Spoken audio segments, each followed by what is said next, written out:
Hello and welcome to another episode of Silkworms. Today we have four players here.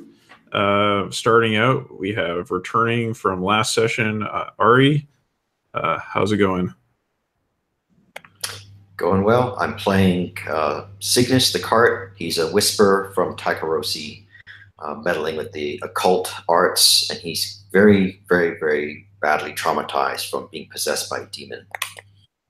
Mm-hmm. So what were the traumas you picked up last session?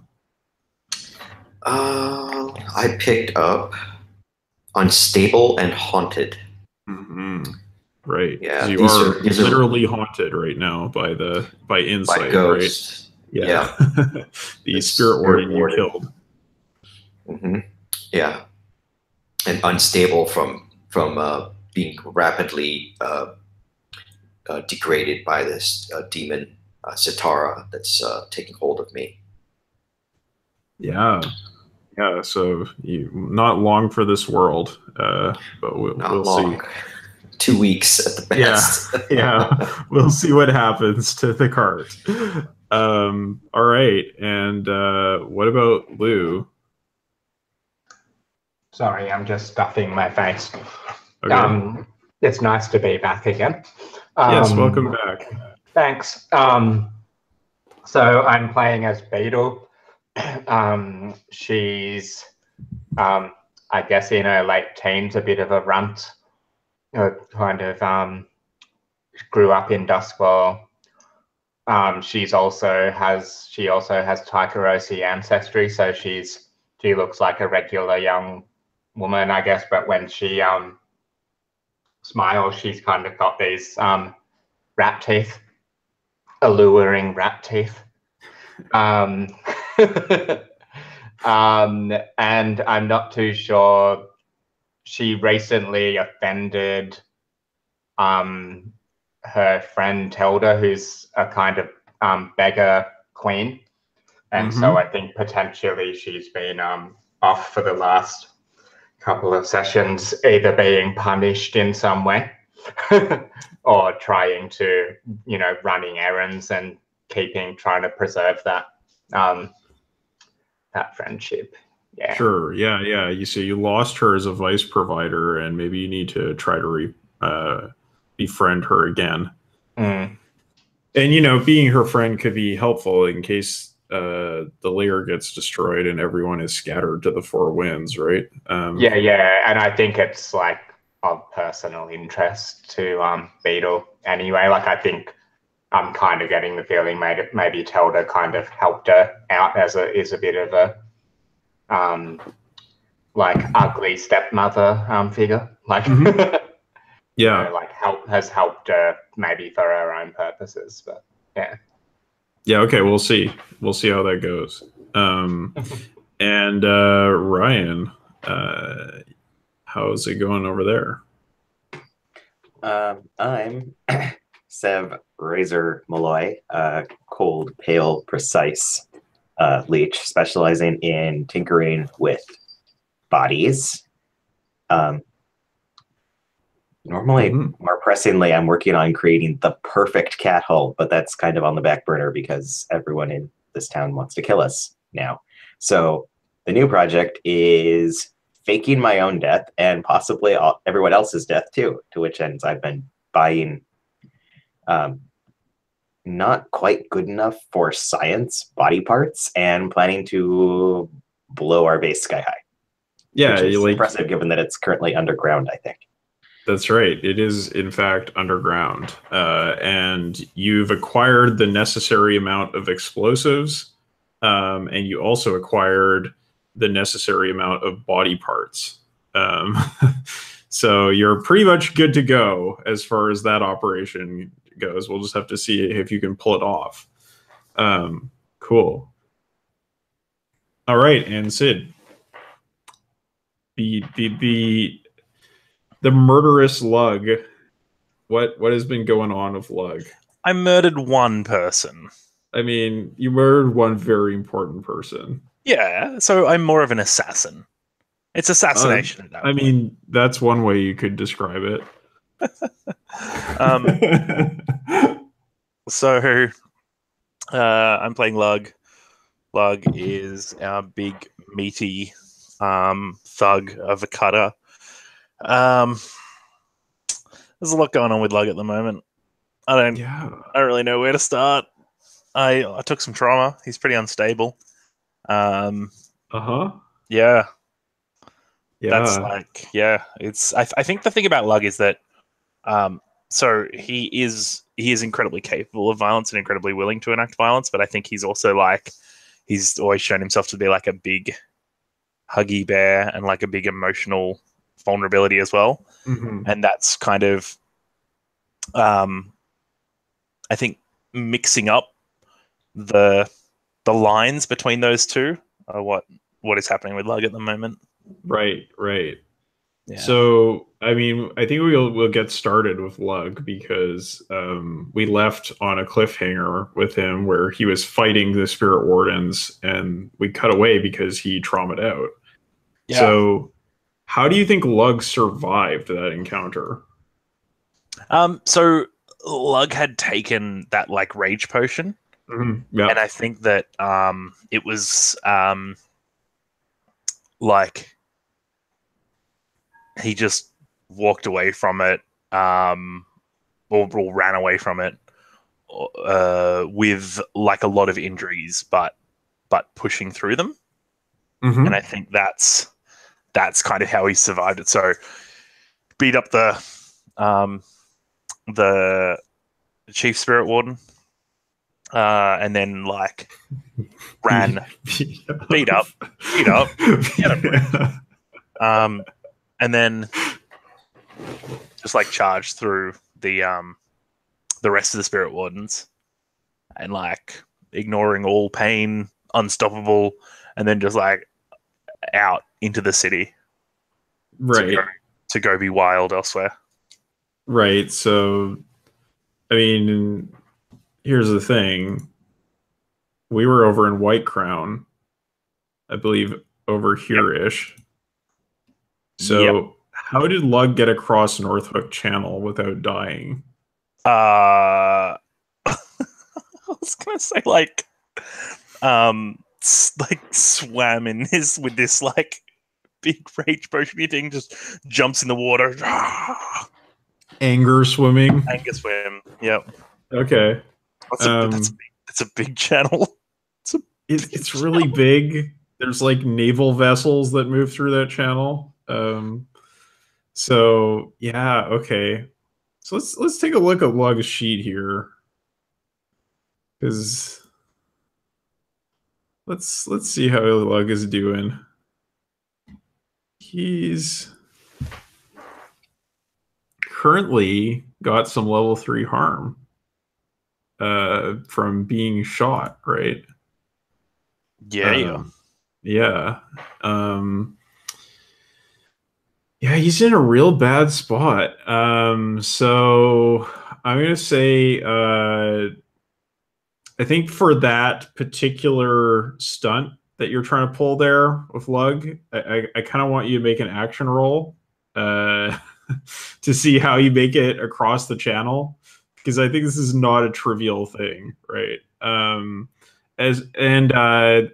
When you trauma out, you clear all of your stress, right? Yes. Yeah. So you can put that back down to 0. We'll assume that's been dealt with. But I want you to make an action roll to get across the channel. I'd say there's no tier involved in this situation. I would just say this is like the scale is the issue here. And the size of the channel is very large. And your position, I would say, is desperate. And your effect, I would say, is, given that you have the rage potion, maybe standard. I'd normally say limited, but I think standard because you have that rage potion. Yeah. So what action do you want to roll? I guess that's what I should ask first. Now, the issue is There's no like. This is not something that Blade's characters are meant to do. Yeah, They're meant to right. have finesse and to creative. prowl and to sway. I kind of feel like this.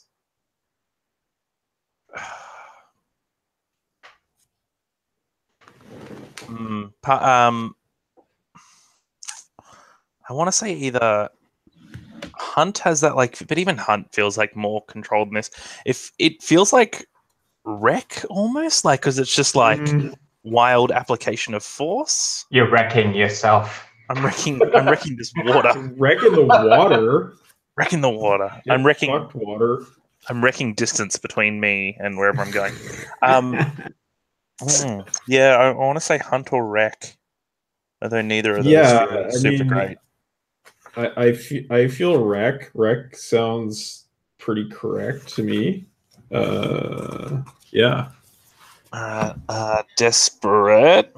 Hey, look at me getting XP off the bat. Y'all don't even know how this game works. So I want to push myself for great effect or extra D. Okay.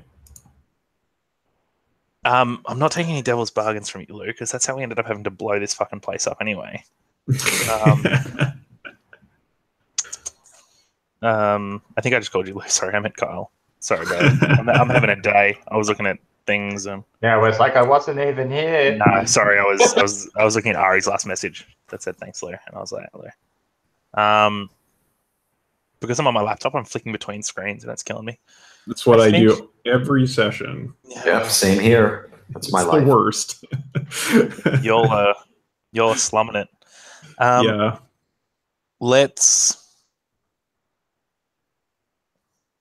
Two stress is a lot of stress, though. I'm happy with 2 stress for an extra die. Let's do it. Okay. Wreck, desperate, standard with 1 extra die. I got a 6. There's that 6. You do it. Happy. You I'm do it. 6. All right. Nice. So yeah, you make it, I guess, to the docks. And I assume it's been about a week since that period of time. Yeah. And so what downtime activity would you like to do in the meantime? I think when I get to the docks, I pull myself up, get to Sawtooth's place, which is in the docks, and just basically collapse into that tiny little mad scientist laboratory that he has. Yeah. And then wake up a week later. Right. Okay. So this is going to be recovering harm, right? I think so. Yeah. I would definitely advise that. Ryan, have you met Sawtooth yet? Oh, sorry. Has Razor met Sawtooth yet? I don't know, but as I'm hearing this, I'm going, yes, a fellow professional, or perhaps rival in my field. I don't know. You'd love him. I was like, it's like this. He's like a cut doctor for the fights down on the docks, and he has this little mad scientist-y kind of shack. Yeah, that people get treated in. It's great. He's a decidedly low end. Well, and Razor's background is sort of back alley sawbones, so he just found a more marketable angle, I guess. Yeah, he just went for actually healing people instead of I'm going to stuff you into a cat when you die. Hey, I heal people. It's just sometimes you got to cut your losses, and sometimes there are good parts. You don't just toss everything out. Yeah, cut your loss. I believe in recycling. Gross. Okay, so this is going to be so you have a contact who can do this for you. They are going to roll for quality level, which I believe we established was 1 previously, because they're just pretty average. And we'll see how many segments you get. And plus 1D because it's Razor's dope healing abilities. people in your crew roll +1d for the Physica. Oh, but this isn't a physical roll. No, but they're separate. So let me. Everyone in my crew gets +1d to healing because I'm a physiker. Oh. Okay. Yeah. It's a die effect. It's not a roll. Is that right? No, yeah, it's just an effect. So there's 3 parts to Physica, which is you can study great. corpses. You can tinker with people, and people get +1. Cool. All right, so we're gonna roll 2d6. That's a 4. So you get 2 segments. Would you like to spend to increase those? I think so. If I spend a coin to increase, that goes up to 3. Is that right? That is correct. Yes. I think I'd rather just spend the coin to do another downtime action and just repeat that. I think I'm going to get a better result doing that. Yep. Sure. Let me make sure I've got some coin. Are you going to roll it again? Is this the idea? Yeah, I think just like represent that amount of time that I spent there. Okay. Spending a whole week. That's a 6. So you get it 3 segments. So 3 and 2. Cool. Yep. 3 and 2. So you heal. So what that means is your highest level of harm, or you mark what? It's 1.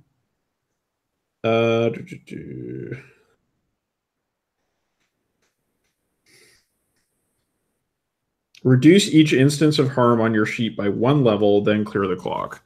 So your level 3 goes down to level 2, your level 2 goes down to level 1, your level 1 is removed. Excellent. I can actually do things again. Yes, you can act.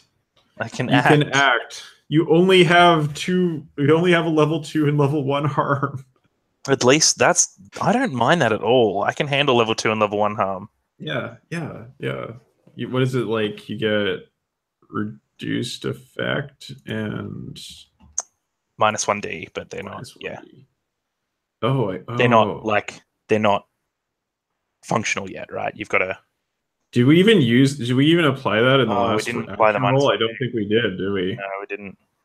Because the potion definitely dealt with your level 3 harm. Oh no, sorry. No. Yeah, so it's you need to fill both boxes before it comes into effect, right?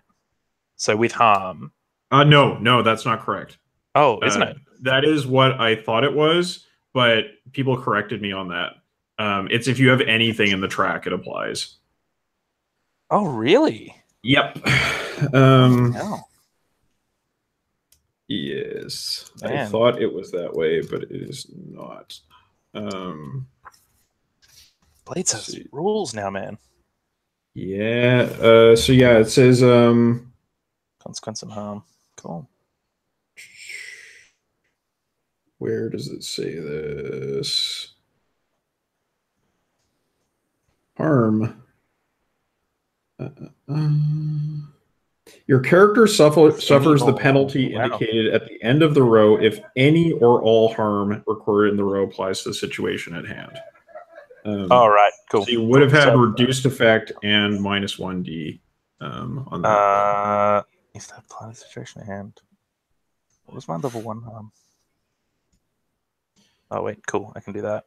Yeah. So we'll just pay attention to that in the future. We're not going to go back and re-roll the dice or anything. But it's worth noting.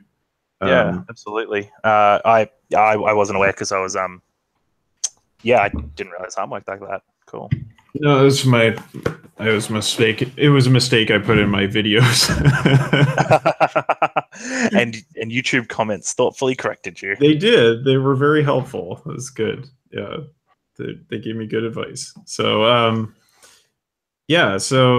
okay. I think that's kind of what we see, right? Is we get like a montage of Sawtooth like repairing this huge person, right? And you just like convalescing and like people coming and going from the clinic and there's just this like giant figure in the corner who's like lying there recovering.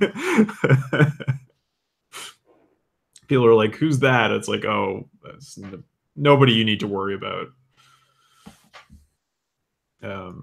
Okay, great. So I want to know what Beetle's been up to. Then we'll get the scene where like maybe Lug shows up at the lair and we see where we go from there.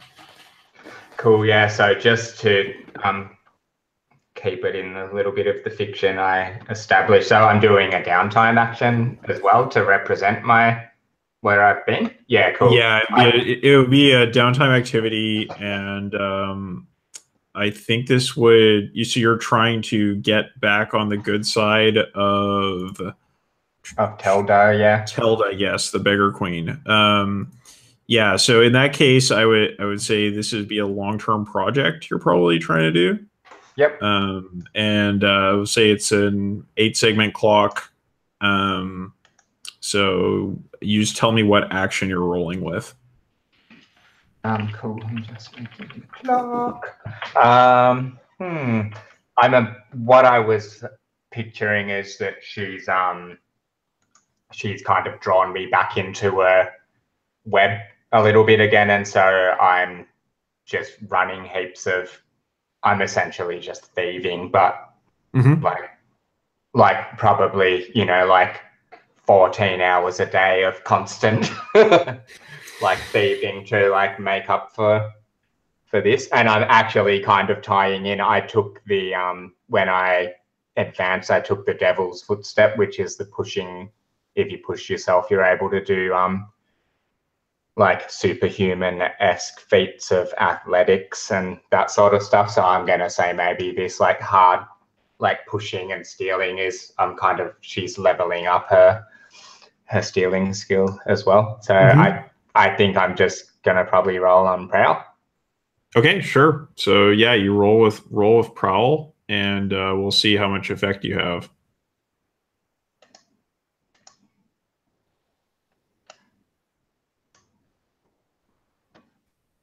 Got a 5. Okay, so that is 2 ticks on your clock. Crap, that's heaps until I can indulge my vice. Yeah, well, do you want to spend some coin to work on that? Yeah, I think I have to get them at a stash, so it's 2 for 1, isn't it? That's correct. If you want to take out a stash, yeah. We'll get you some more coin at the end of this one, mate. Cool. Okay, so I spend a coin. What does that take it up to? So you go out of 5, correct? Yeah. So you get an extra tick on that clock. So what was that? Sorry. You're gonna get 3. Cool. Okay.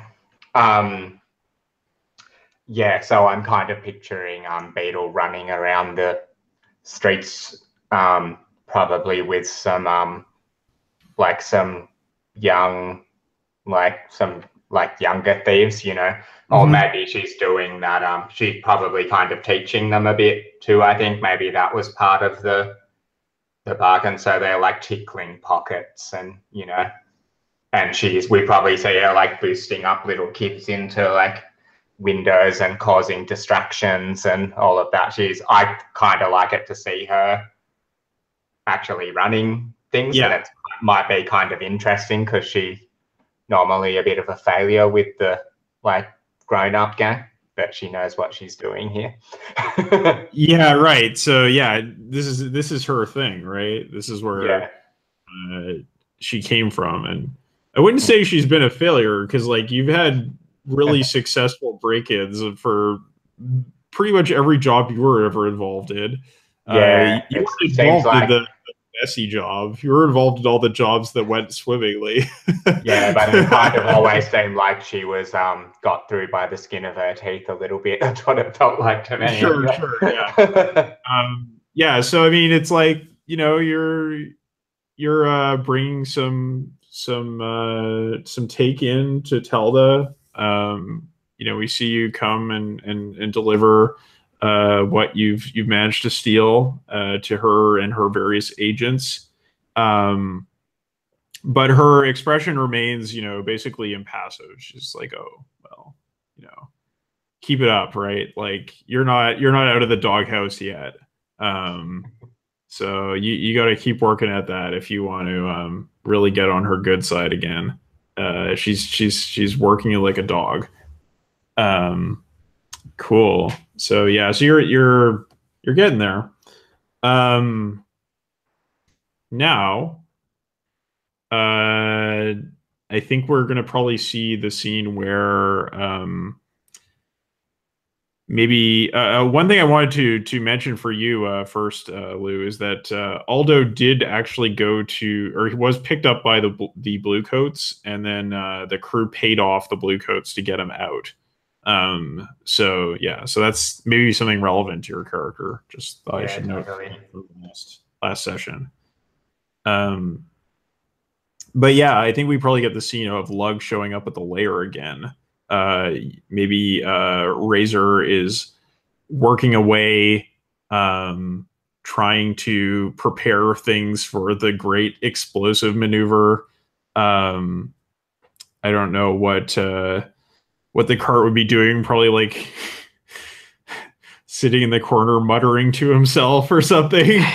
Yeah, I think Cart is beginning to behave a little bit erratically, retreating, staying in darker corners of our hideout. Maybe someone even catches him hanging upside down. Yeah. When he sleeps. Yeah, and then being brusque, a little bit temperamental. Yeah. And then other times just deadpan, kind of coldly looking off at the wall. Yeah, watching the corners to see if a ghost happens to pass through them. Yeah. Okay, and so yeah, so Lug, I think you make your entrance into this scene. How are you doing? How's it looking for Lug? Pretty good now. Not too bad. Mm-hmm. I've recovered. I'm happy. You've I'm partially recovered. I'm just, the bandages will come off in time. I'm sure I'll be great. So sorry, just responding to Ari there. So I think like Lug comes back and he's just got big like bandages across his chest. You can see like the skin underneath where it pokes out of the bandages is like different colors, and so he's got bits that are lighter skin, bits that are darker skin, and like the pink edges of like fresh grafts around it. And he like I think just like walks back into the hideout and opens the door and like with a big booming voice just yells out, "Lug's home." And Razor looks up from attempting to rig the place to blow. He's like, "Oh, good, you're not dead." And whose work is that? That's excellent. Immediately like zoom over, checking the CM and everything. Like, it's gonna go very well. Minimal scarring and so I should take you to meet Sawtooth. You'd really like him. And then like Lug like hugs you in like the big tight hug that he normally does, and then you feel like getting tighter and tighter and like squeezing. But you better not like Sawtooth better than me. Squeezing you tighter. Razor's just attempting to tap out of this. I'm sure I won't, Lug, but I have work to get to. Could you let me go? Wheeze. You trying to run off to meet Sawtooth without me? Is that what this is about? No, I'm trying to finish my work here. I'm sorry.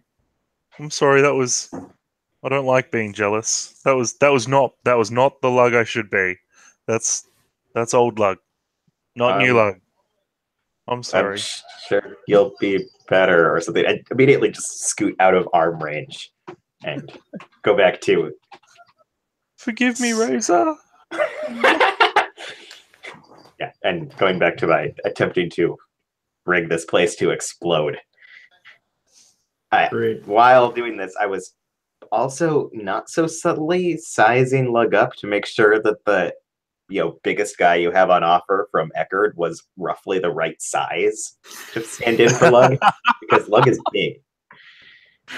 So this is like a fitting Like, you got to take your shoulder width and with Razor, there's always sort of an element of fitting, but it's a bit more obvious than usual. Right. Sizing him up. Good. Okay. So what about Beetle? Do you think Beetle's just been in and out of here? I think Beetle's hardly been here at all. I think maybe she's even been kind of being forced to stay wherever all of Tilda's friendly society kind of stays at. And I think I kind of like the idea. She's like, this is going to take like months and months of stealing to like pay Tilda the amount. So I think she's kind of like she's meant to be out working now, and she's come back to the gang to like hopefully get some sort of big score to pay off, like pay off Tilda with.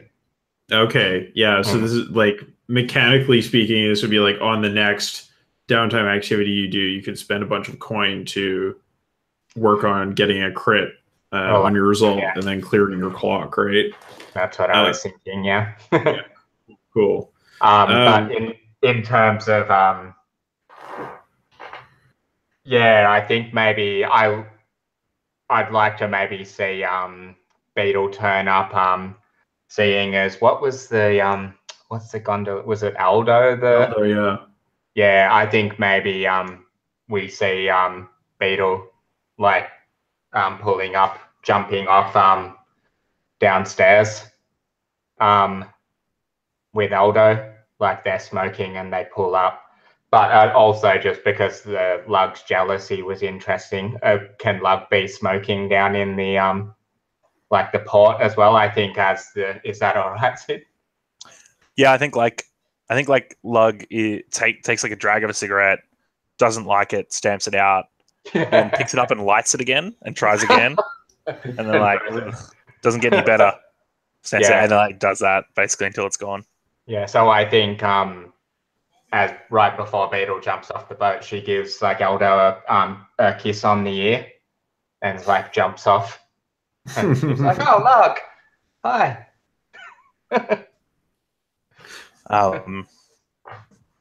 And like I think, yeah, Lug just puts his arms out. Come on, come on. Beetle goes in for a hug. Totally trusting. It's gentle and soft. Aww, perfect. Oh, Lug. So where were you, Beetle? Oh, Lug, I've been stealing my little hands off. I pissed off Telda, and she's just really making me work to make her back. I need a big score. Hey, you don't look so great. What happened to you? Razor said some mean things to me. Aww. It's, I was just trying to be nice, and then Razor said that he likes someone better than me. Aww. She. Sorry, I was checking pronouns on Razor. Ryan, it's she, right? For Razor? Yes, Razor has Yep, she. there it is. I had to go into your character sheet for it. Thank you. Maybe Ocean get overlays to work again today. Who knows? She, she. Oh, I just wanted to be nice, and then she made me feel all jealous, and then she was mean about it and walked away. I think Beetle like starts to go up the stairs to get like at a height with Lug, and she gives him a kiss on the ear as well and rubs him on the back and runs up the stairs. Lug yells after you, "Oh, now you're walking away too? What do you think this is?" Everyone thinks, and you see like a chair break downstairs.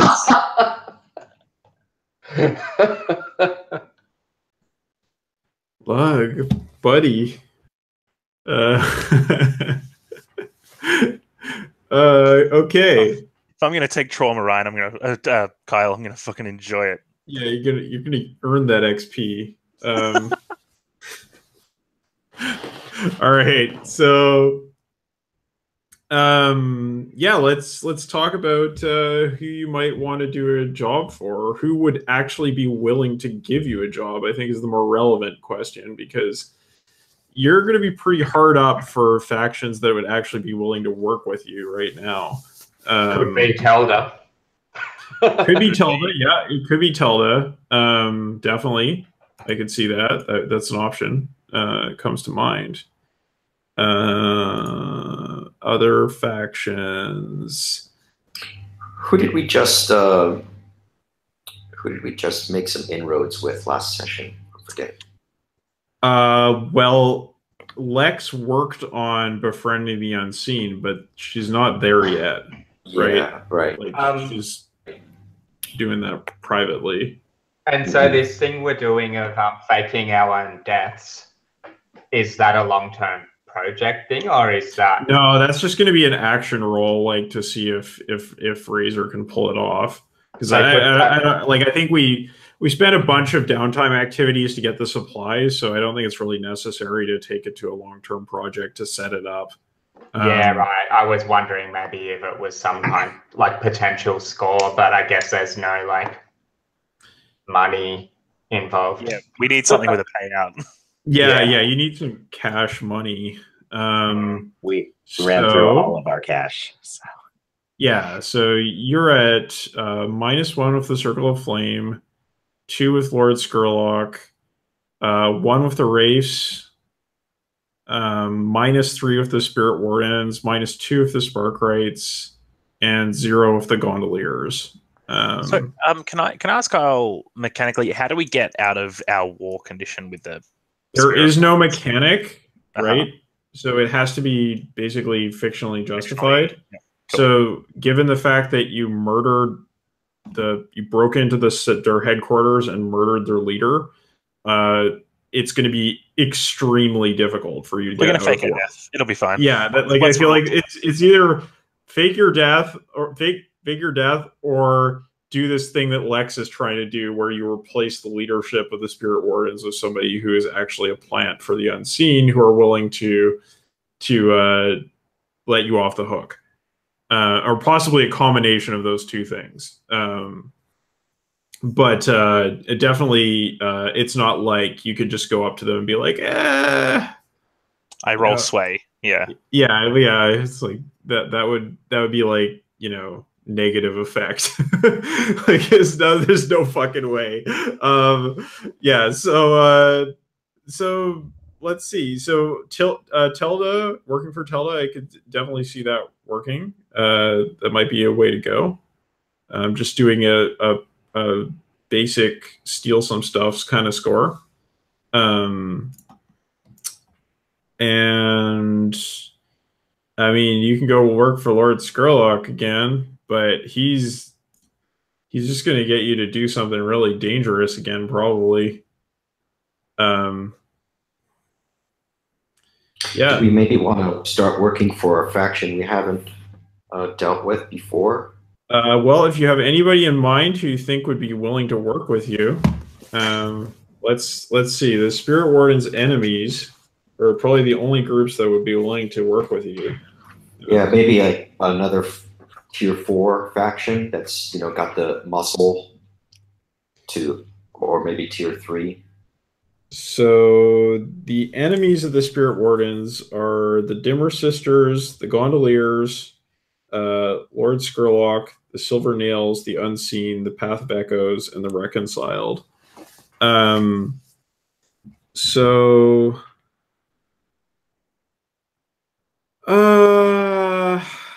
the Gondoliers, I feel like,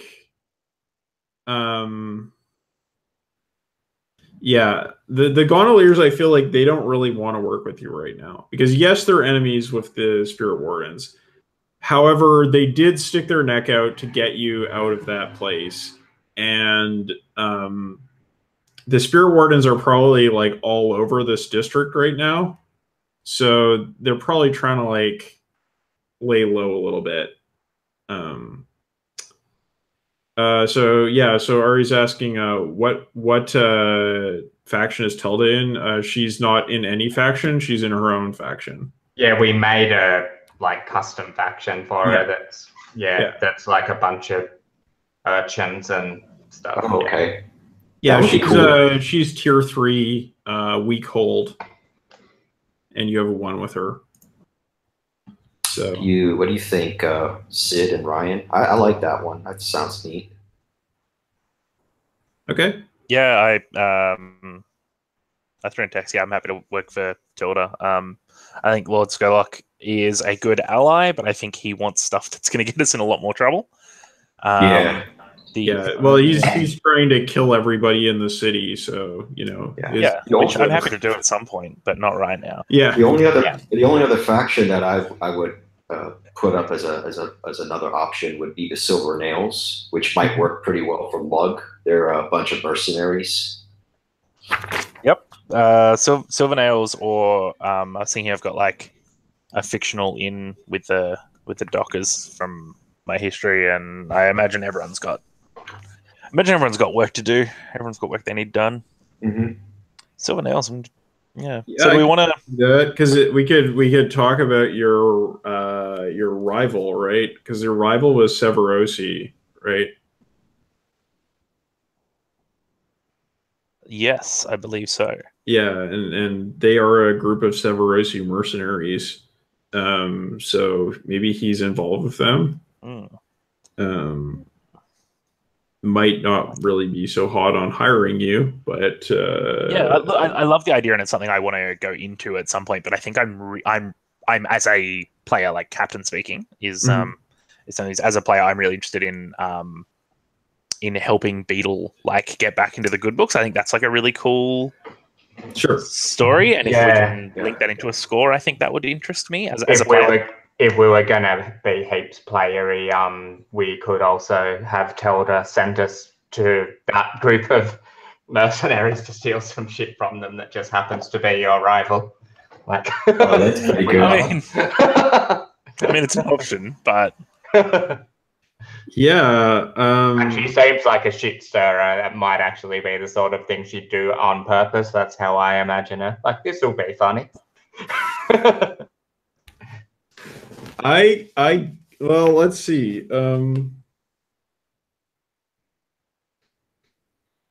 We have no shortage of enemies. That's very true. Should probably also think about where we want to put our base. Sorry. So they have their arcane lances, but it also says that they are in the business of stealing forgotten treasures and artifacts from within the Deathlands. So they could have something cool that Telda wants stolen. But here's the thing: here's why I don't think that's necessarily something that. This is something I don't think that Telda would necessarily get you to do, is because it's outside of Silkshore, and I don't think Telda has any interest in anything that happens outside of Silkshore. This is way out of her turf. Yeah, like probably doesn't have leads or particularly knowledge beyond there. Yeah. Yeah. So okay, well. I like the idea of Telda giving you a job. I'm just going to try to figure out what a target might be for you. I could see maybe stealing from Madame Tessalin, a character that we've kind of introduced in the first session there. She runs the Red Lamp, which is a place you've already been to. So that could be a possibility. Beetle fucking hated it. Yeah, and I think that would be a pretty good reason for Telda to send you there, right? Like, oh yeah, that place. Yeah, why don't you go check that out? I know you love it so much, right? Can we maybe X card that, because that was a bit difficult for me personally as well. Sure. Sure. Not go there. Yeah, no, of course. Okay, well, I'll think of something different. So let's take a break, and I will work on that. If anybody has any suggestions they want to throw into chat, then I'll check those. But yeah, I'll think of something. All right. I'll be here. Let me know when we're coming back.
All right.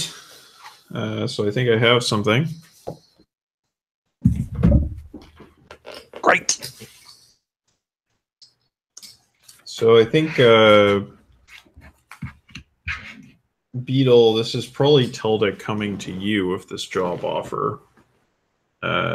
She says, you've been working hard lately, but just doing little things here and there, showing the others around, the young ones, it's appreciated, but nothing substantial. I want to give you a chance to do something to impress me. Well, I certainly haven't liked you being angry with me, Tilda. I've been trying really hard, and I mean, what more can I do? Well, let me tell you. Do you know Helen? Only by name. Yes, well, you don't seem like the type to go to the Silver Stag. Can't say any of my wards would be, but she's known around these parts, of course. And lately, she's been hiring toughs, big, irritating men to come and rough up those of us who hang around the Silver Stag looking to collect donations from the patrons who have come away with winnings. Yeah, they've messed with me before too, and Yeah. I was just trying to walk past. Yeah, well, you see, it's been happening to a lot of us, and I want to change that. I want to make life difficult for Helen. I want you... Don't you have some friends you work with? Yeah, well, I do actually. You know, I could probably. I mean, how much do I actually owe you anyway? Is there some sort of amount that I need to steal for you before you forgive me? What do you think this is, a bank? No. I want you to show me that you've learned from your reckless activities earlier, that you deserve recognition. That's what I need from you. This is your friends, aren't they? Well, I've heard recently that they got up to some very nasty business, but in older times, didn't they used to go around looking for information, talking to people here and there? Yeah, that's why we started this whole thing. That's what we're meant to be doing. Right. Well, I want you to find a way to get Helene to move her thugs out of the area, or at least to let us operate in peace. If you can do it without killing someone, I'd be impressed by that.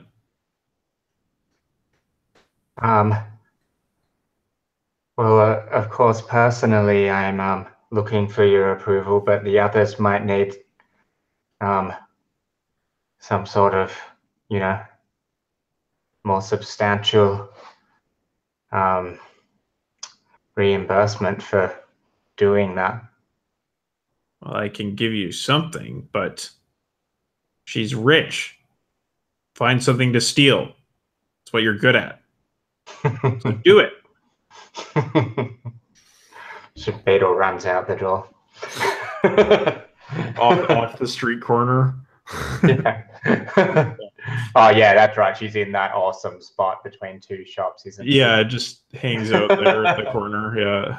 Beetle runs off. All right. So what you need to do in this job, the purpose of what you're doing here is to somehow get Helene to quit putting her toughs out on the street to mess with the friendly society's pickpockets. And we've got to not kill anyone. Yeah, not killing somebody would be beneficial. She would appreciate that. Yeah. I'm just going to sign off. It's been great, guys. Love playing with you.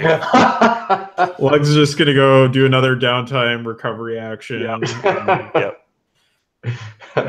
You're totally going to destroy my relationship with all those with my friend, aren't you? No. I'm super looking forward to not killing anyone. I didn't even mean to last time. It just fictionally went that way that I had to. You are unstable though. Although you've already showed that pretty strongly. Yeah, but I might want 2 XP, Lou. Yeah. So let's talk here about what you're doing. As far as a general plan goes,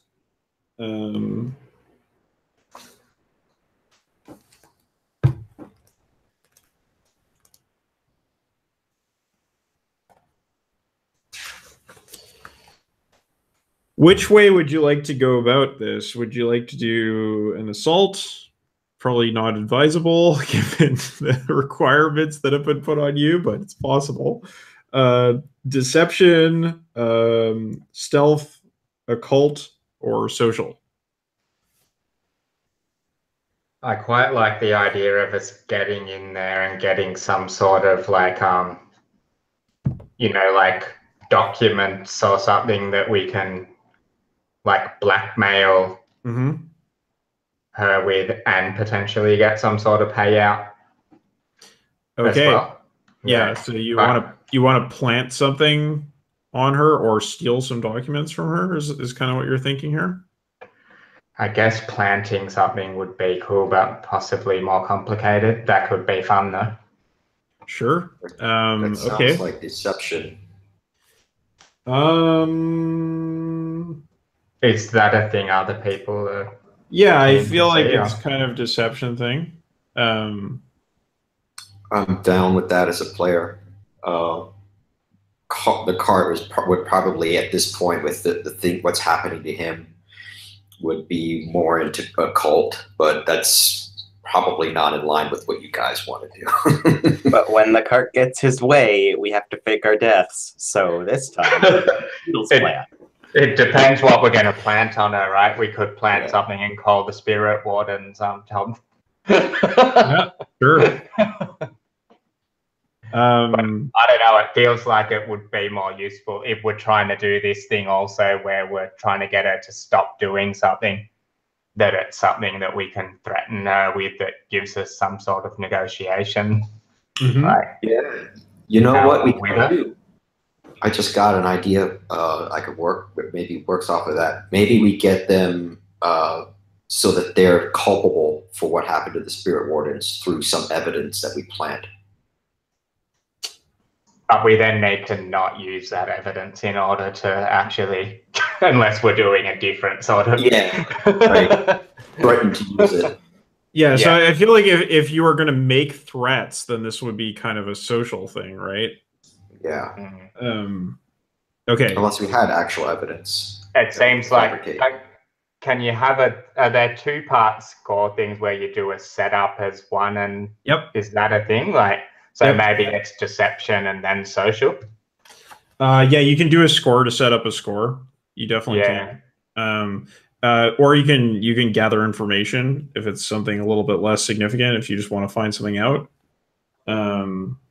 I as a personal feel, I think that like doing scores to set up scores and stuff like that, maybe getting a bit more granular than we want to get. Like, I think that,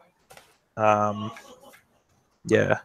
Yeah, if we were doing just one, maybe pick the one that this feels like it's the most, like what it feels like. Okay. I don't mind doing it too, but I think it's right. It might end up being much longer than we want, or more involved. Maybe it's a social thing, and we try to flash back to planting shit or stealing something from her. Would that work? Yeah, I think that's a super cool idea. Sure. Ryan was wanting to do some flashbacks as well, right? Oh, yeah. Yes. Yeah, my goal was actually remember something I can do besides roll a stat. Yeah, right. So there are many ways I can work that in. Cool. How are you feeling about this, Ryan? Are you liking this idea? Razor approves of any plan that gives her some money to then funnel back into, buying bodies and making terrible abominations of science. So this is also a casino we're going into, right? So I guess there's shit to steal while we're here. So much money. To do that. Yeah. Yeah. So,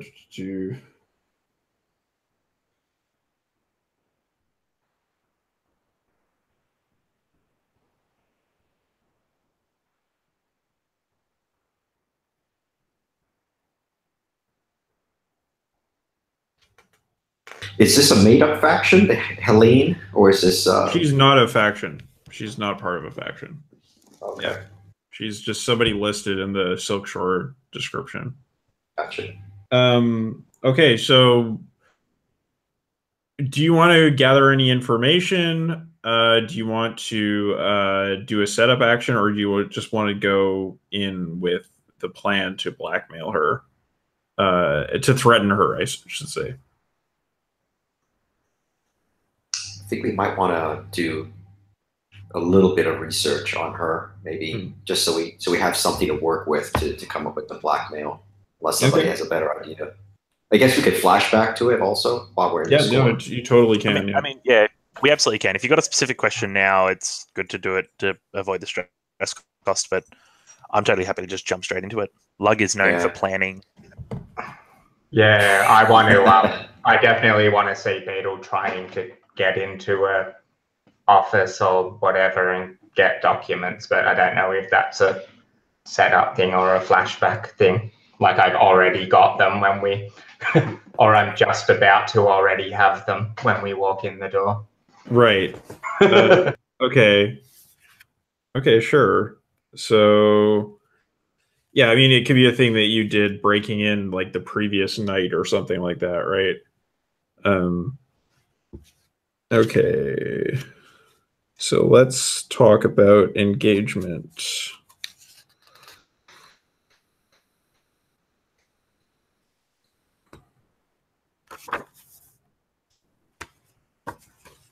Page 128, right? Yep.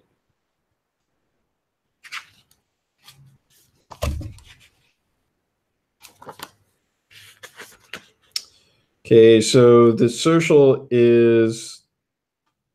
connection is the detail. So method of deception or social connection, which of those are you feeling more?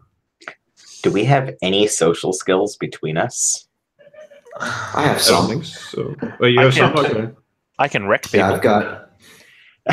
Yes, we know that Lug is always acting with anger, but I like that. I've got. Sorry, go ahead. I was just going to say I've got a dot in command and consort. Yeah, I've got 2 in attune, 2 in command, and 1 in sway. Plenty.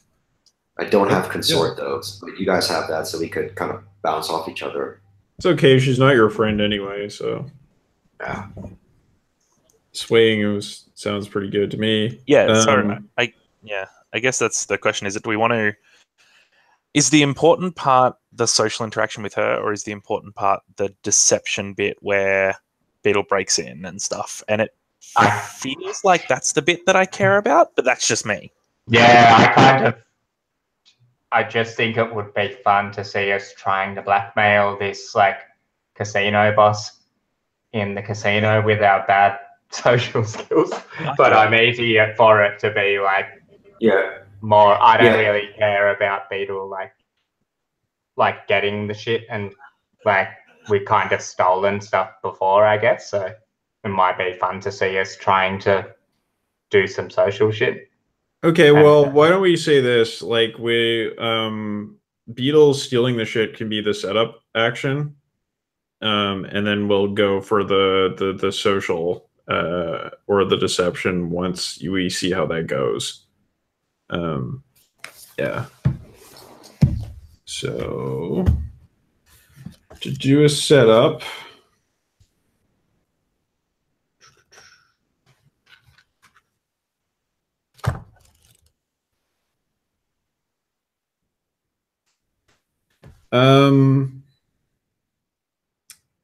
So I'll say this is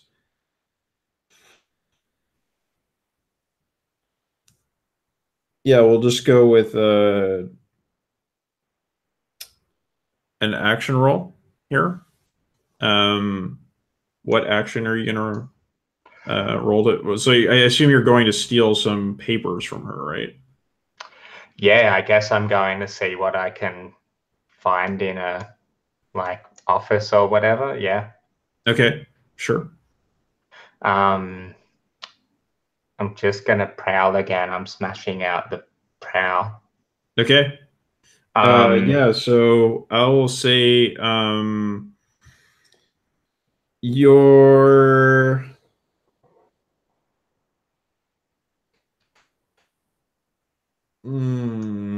your position. So is there anything you think you could do to improve your position, or are you just going to try to go in and see how you can do it? I was just thinking of trying to do the pushing myself thing to do my devil's footsteps, like like the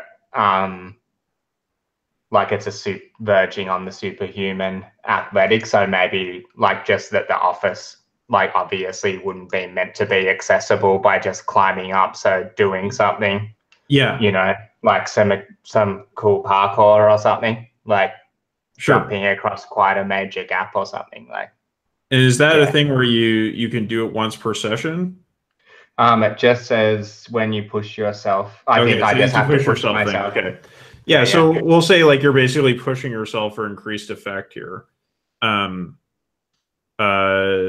So yeah, so I'll say that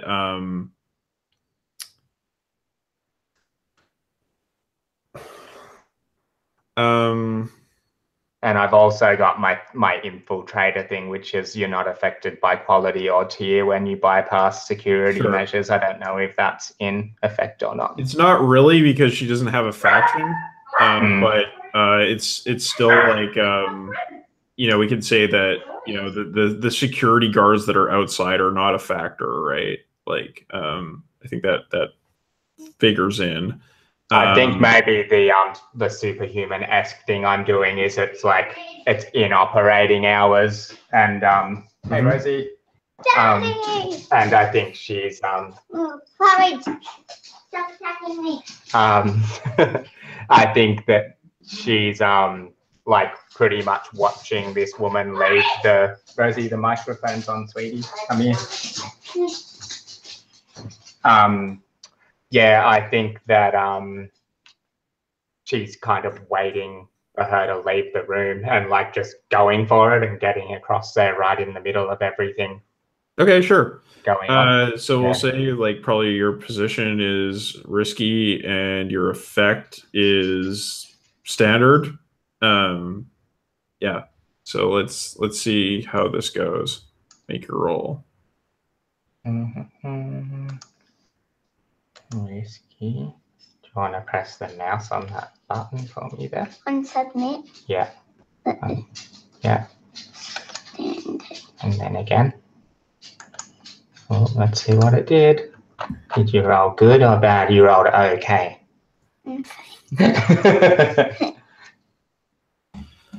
Okay, 4. Sure. So risky.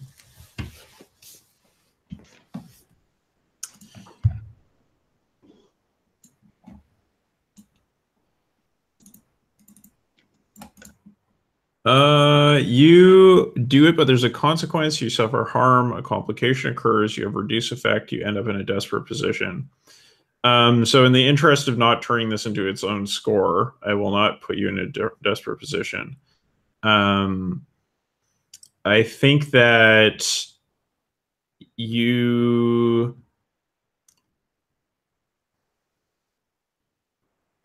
So the setup will give you increased effect.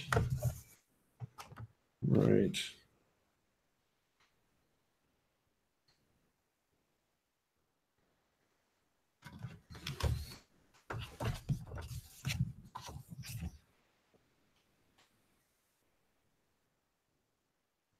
+1 in fact level or improved position for the roll. So it's not going to be that.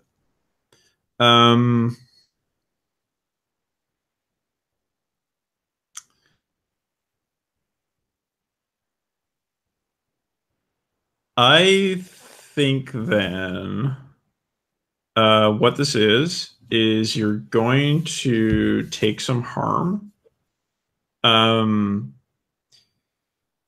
because you're going to go through her papers and you're going to find that who would this be? Let's see.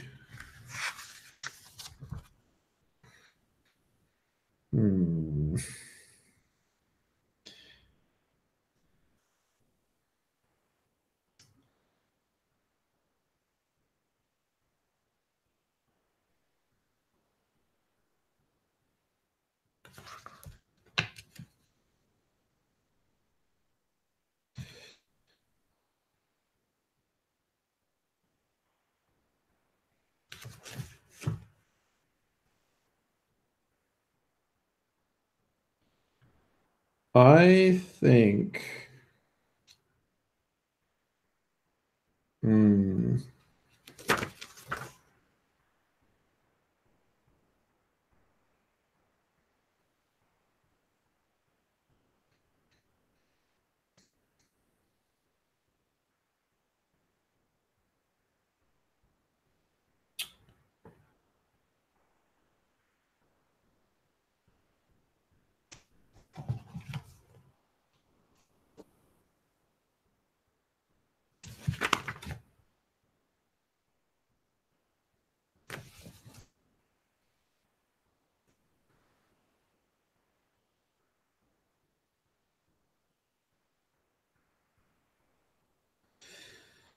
So I think what has been happening here is that you look through the papers and you find out that, in fact,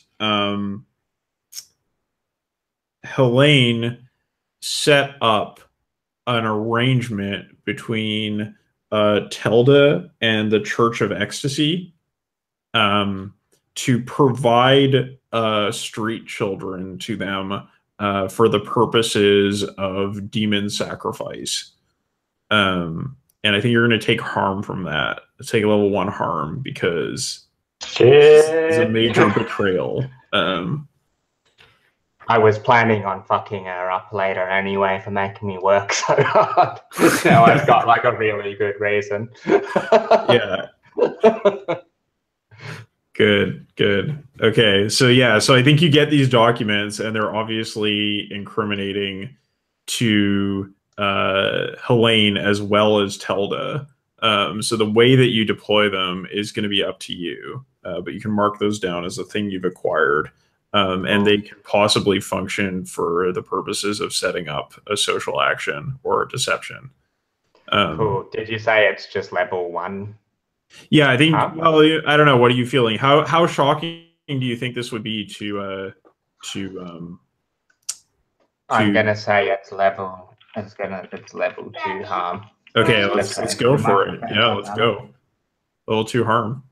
What are you calling the harm there? It's called betrayed. Betrayed. Okay, yeah. All right, cool.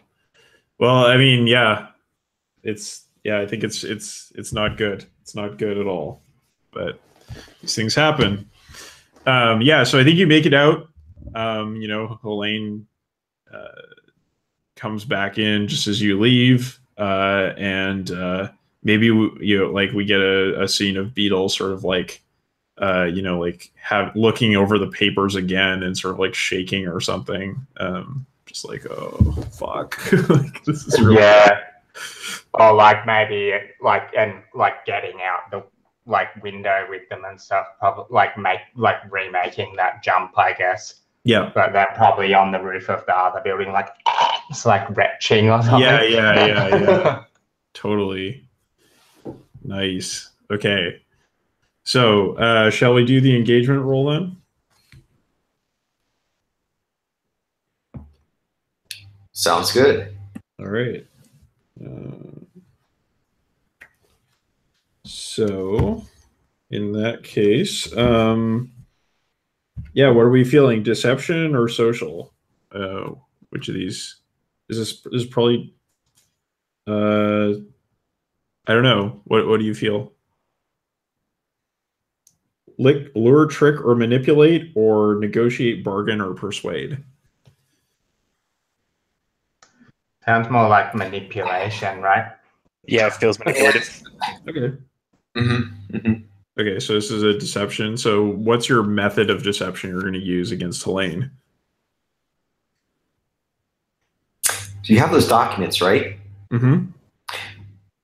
This is for Beetle. Beetle, what do you think about this? What if we, now that we have her handwriting, we used it to forge something incriminating?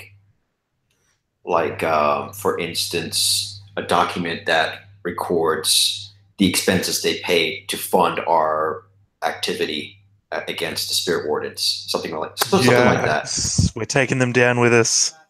Okay, sure. Yeah. So are we going to go totally? So now I don't think Beetle would doesn't care as much about pleasing Telda, and we're just going to try get as much money out of this before we go and deal with Telda later. Is that? Mm-hmm. Yeah, you're such a good scoundrel, Lou. Yeah. So forget Beetle. This is now about extortion, is what you're saying? Okay, cool. Okay, so sure, let's do that. All right. So everybody choose your loadouts. What are you going to do here? Light, medium, heavy? I'm going light this time. Okay. Yeah, light sounds reasonable for me too. Okay. Yeah, I think it's totally reasonable to go light. I'm going heavy. What? You're going heavy? Yeah. Yeah, you've got to. For a second I thought Lug was going light and was going, we broke him for good. I'm the muscle. I've got to go heavy. There's no other option. Not if, but when you need someone with some kit, you'll be glad I'm here. Yes. Okay, cool. So you're going heavy, everybody else going light. All right. Cool. So the disadvantages, advantages. Is this operation particularly bold or daring? Yeah, like I think you're walking right into her place and being like, give us some fucking money. It's pretty bold. Take plus 1d. So you're at 2. Is this operation overly complex or contingent on many factors? I kind of feel like, well, it's. I don't think so. It's just it's contingent on very sketchy factors, but I would say that's all it's contingent on. So I don't think it's overly complex. It's a bad plan, but it's not a complex plan. Yeah. So does the plan's detail expose a vulnerability of the target or hit them where they're weakest? So yeah, I think so, because you did you did steal that stuff. Is the target strongest against this approach, or do they have particular defenses or special preparations? You think somebody that ran a casino? Yeah, I think they definitely yeah. do. Yeah, so that would be 1. So it's up to 2, 3, and then back down to 2. Can any of your friends or contacts provide aid or insight for this operation? Do you think? If Tilda put us up to this, did she give us any? Yeah, that's what I was thinking. She was just like, just go do it. I do have an idea. It does involve my possession. I'm thinking I might be using Sitara as a flashback. And if I do, then it would make sense. That might be, a benefit to this, possibly. Okay. So do you want to do that flashback now? Yeah. Sure. Okay. What? So, sorry, go ahead, Sid. You had something. I was just going to say, I just looked at my contacts because, like, none of my contacts. One of my contacts is an extortionist. And I could definitely be like, hey, how do I extort people? Is that an actual contact or just a potential one? Oh, isn't it? Aren't all of the ones on your things contacts, but then you just choose one to be a rival and one to be a thing? Oh, really? Is that how that works? I don't know. Well, fuck, man, I don't know how harm works, so don't ask me about blades. You talk with Ari. I'll look through that. You choose that I'll look through that. Yeah, you have a chat with Ari about stuff. Yeah, I get the feeling you have to choose them. You know all of them. It's just you have strong relationships with others. But that was my understanding. But let's see. I have the same potentially misconception as Kyle, or right conception. Potentially misconception. Okay. So 99, maybe.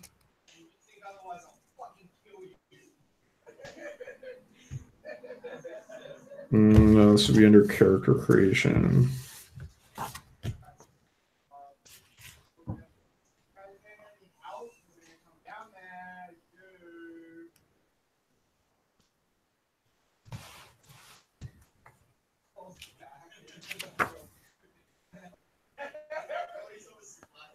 Sorry, guys, I didn't mean to put a thing on this. We can do it between sessions. No, it does say that you have a list of NPCs that your character knows, so it would be all of those people. Yeah, so you could use the extortionist, definitely, if you wanted to. You just have to see how that goes. Yeah, I'm down with that, Luke, if you want to do that. You just want to put that to a fortune roll to see if he's willing to help you out? Yeah, I figure that works for me. Okay. Let me fortune.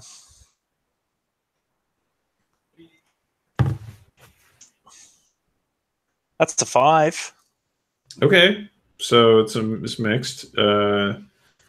So yeah, I think that at least means he's like maybe willing to look over your forgery for you and kind of give you some pointers. It's not going to do much more for you than that, but something. So you get plus 1D from that.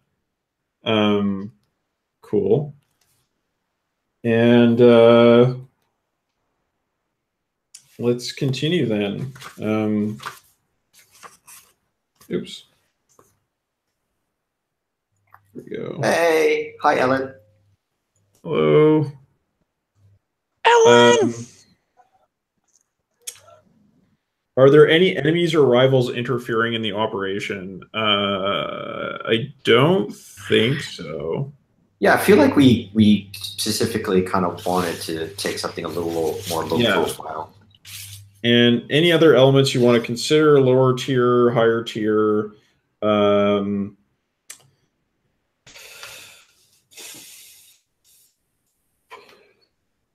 I don't think so. So let's see. It was up to 2. Then it was up to 3, down to 2, up to 3. So you have 3 dice to roll on your engagement.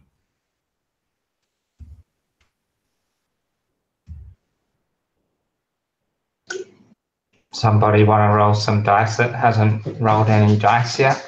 Ryan, you didn't roll anything. Sure, I will roll some dice. Yeah, That's just a fortune roll of 3 dice. okay.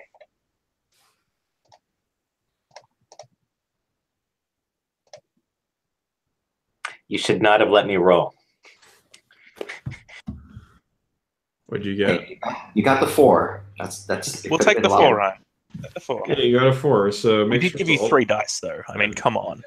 Yeah, I know. I mean, I could have gotten at least a 5 out of there, but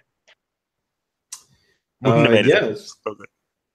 So, well, it doesn't. Yeah, it doesn't make any difference. 4 or 5, they're the same result. yeah. Well, So then, you're in a risky position when the action starts. So I think the Silver Stag. It is a fancy casino. It is probably out of most of your price ranges. If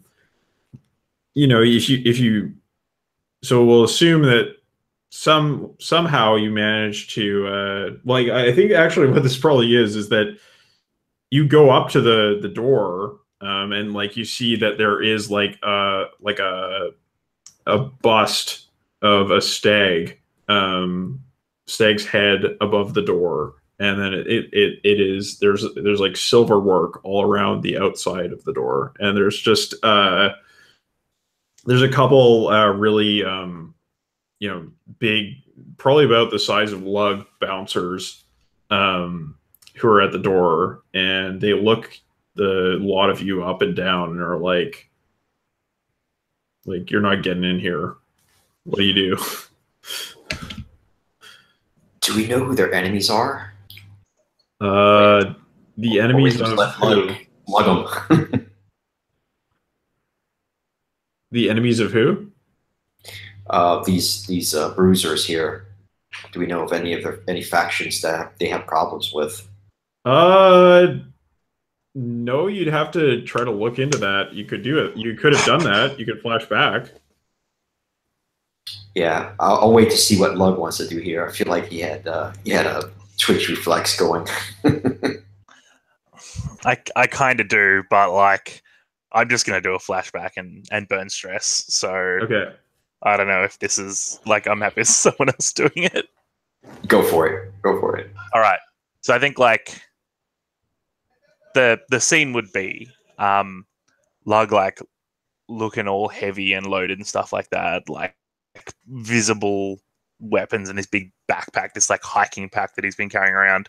He like walks up to the 2 bouncers, like swaggering up to them, and as he like approaches one of them with his chest puffed out and both of them looking like super angry, violent, toxic masculinity dudes, Lug just like puts out a fist and they do like a cool secret handshake. Mm-hmm. And I think that these guys being like big meatheads, they're probably people I've like boxed with in the past, and like we know each other, and we just have like some community. We just go back a bit. Okay, cool. Yeah, I think you can totally do that. Let's say it's like a 2 stress flashback there. 2 sounds good. Yeah, and we just get like a scene of Lug like having sparred with these guys before back in the rings down in the docks, and yeah, and so are you then, like, trying to after the fight we hug? Yeah, like you hug it out. Yeah, after the bell goes and then we hug each other. Yeah, it's gym rules. I like how that's now canon in our Blades in the Dark universe. Boxers must hug. Boxers must hug after a fight. Yeah. Hug it out. Okay, so are you trying to get past these guys then? Yeah, I feel like my like cool secret handshake with them is like my attempt at consorting with them. Yeah, that sounds right to me. So I'll say your position here would be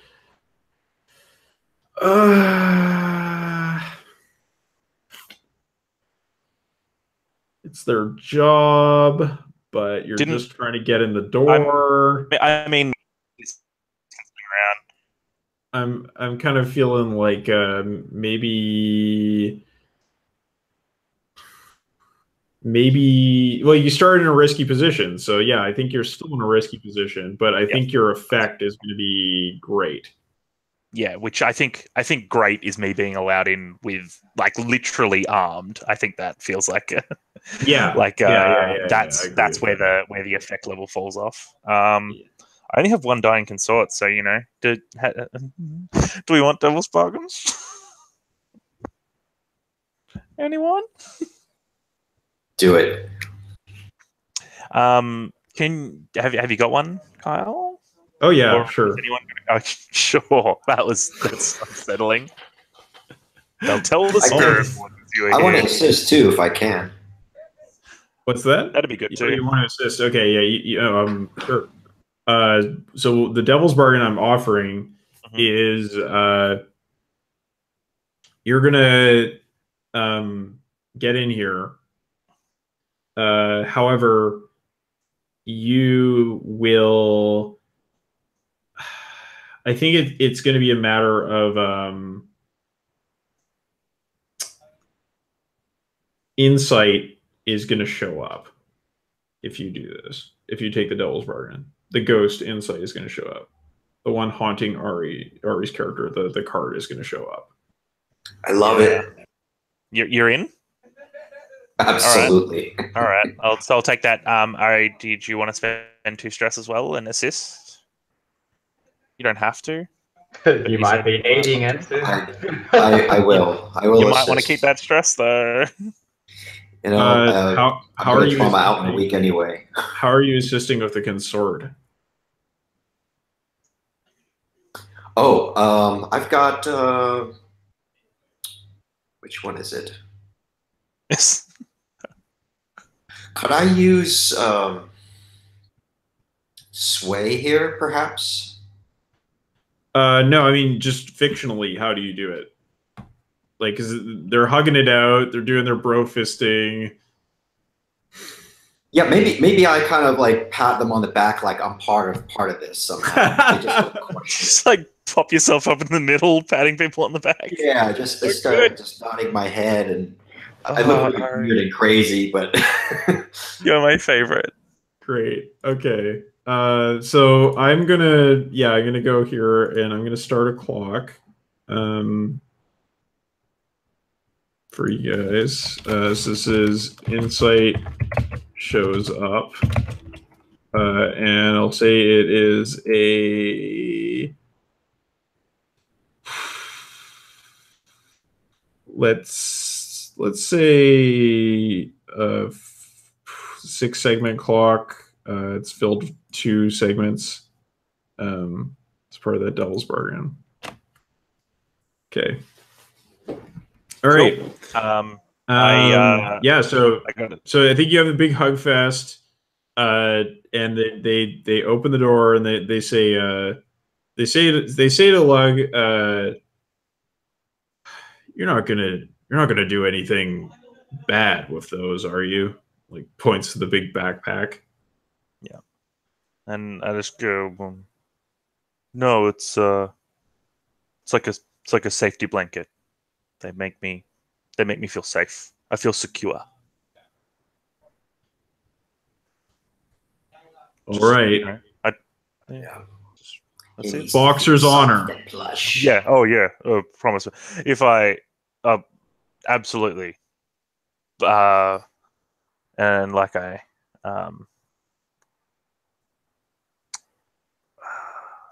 I was trying to go unstable with it, but I don't think I will.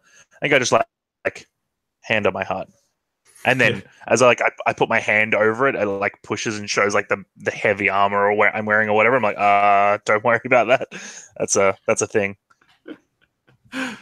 Yeah, and they just like noticeably turn away and face out onto the road again. And you pass through. So you find the lot of you find yourselves inside the Silver Stag.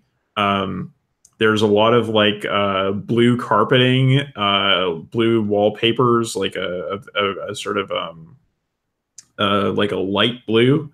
and there's a silver patterning all over the edges of the tables and up the walls, over the roof, on this blue field. And in the center of the floor of the casino, there is a statue of a silver stag rampant up on its hind legs. There's a bunch of rich people, maybe some of them you recognize from around the district, on the floor. But otherwise, it's kind of the scene you might expect. What do you do? We're looking for Helene, right? Yep. Are all of us there, or just me and Lug? I don't know. You tell me. Well, I don't want to speak for Razor. So Beetle, Razor, do you think you would have joined in this little jaunt into the casino? I reckon maybe Beetle's finding her own way in just because these guys are giving Telda's people a hard time, so maybe they'd be pretty disinclined to let her in. Yeah, sure. Okay. What about Razor? You think you've come along? I think Razor is with them for once. Okay. So as the three of you walk onto the floor of the casino, you notice everybody holding chips, and there's a small avaricious part of your mind that thinks to how incredibly poor you are at the moment. What do you do? Yeah, there's a little part of my mind that wants to gamble right now. Regret that I came with them instead of using this distraction to go find their safe, steal all the money, and then blow town. I'm also thinking of that scene, where you get caught cheating at the games and the goons come and drag you up to the boss, and then they try and intimidate you, and we're like, well, switcheroo, we're here to intimidate you now. Or something. That would be fun. We could purposefully get caught cheating. It requires having some money to bet, and I have no money at all. So yeah, I've got just stash, so we can't use that. No, I mean you can. I would say that you could roll. Either, right? You could roll. You can roll with your lifestyle to see if you have the cash to gamble. You'd be rolling at disadvantage because you're at tier 0 right now. Could we lead a group action for that and see if we have Did you say we're at tier 0? Yeah, because you're at war.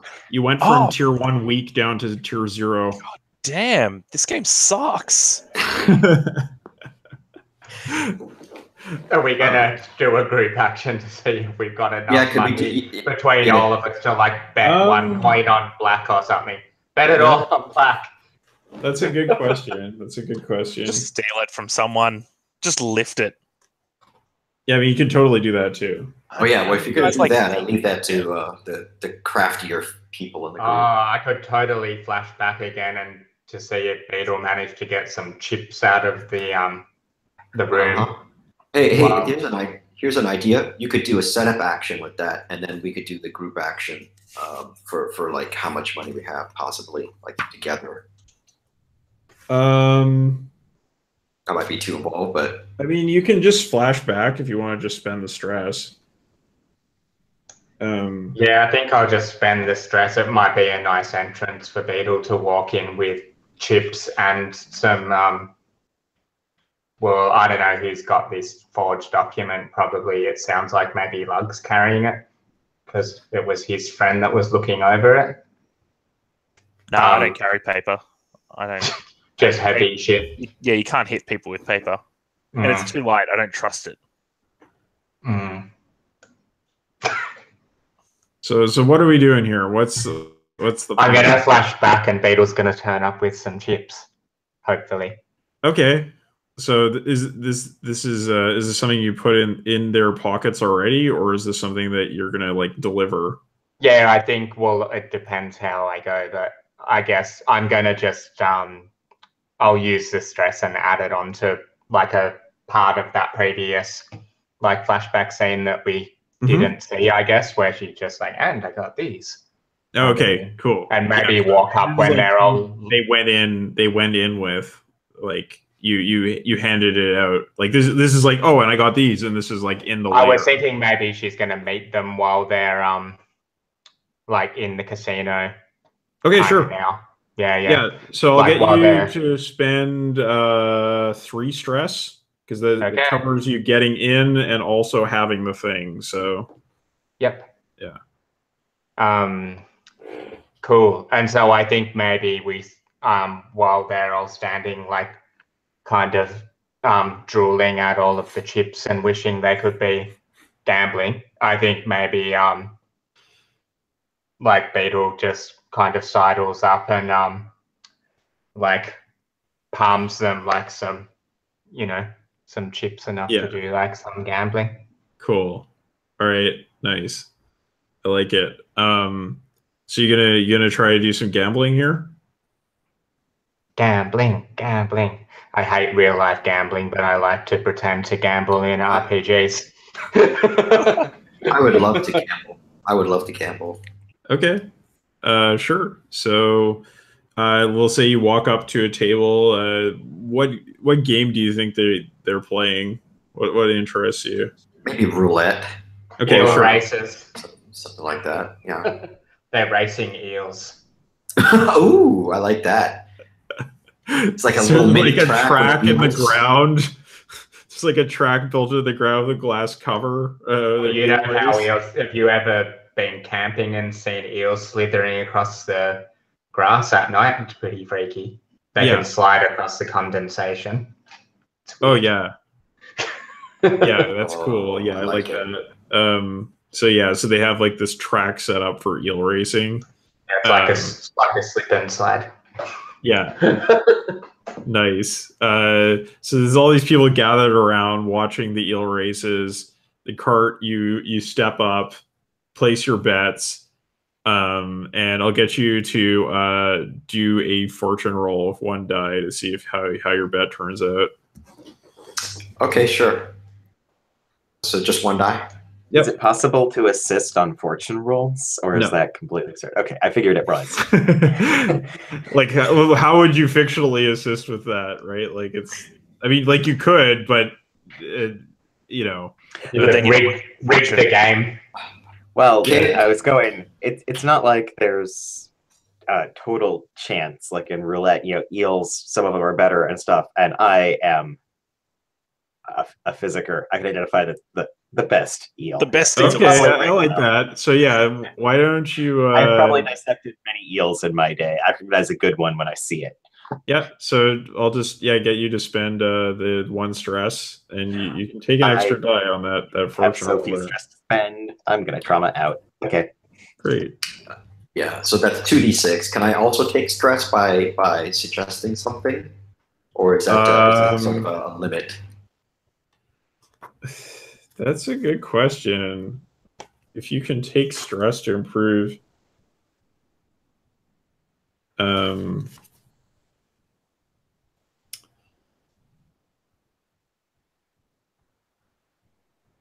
this is just for the race. We're rolling. Yep. Yeah, what I was thinking before you look it up, this might save some time. Basically, what I was thinking of is to draw some of Satera's power in me to try to frighten the eel, to compel it to race faster. Okay. I could definitely see that if you're spending stress. It doesn't say anything about one way or the other. So I'm okay to leave it as is if you feel like that's that might be pushing things too far. But if you're cool with it says this can be used for an action roll or downtime roll or any other kind of roll where extra effort would help you. So yeah, I mean, sure. Yeah, you can spend those 2 stress to frighten the eel. So yeah, that'll put you up to 3 dice on your fortune. So that's 2 stress for me, right? Yep. Okay, here we go. 3d6. Whoops, wrong chat. Hold up.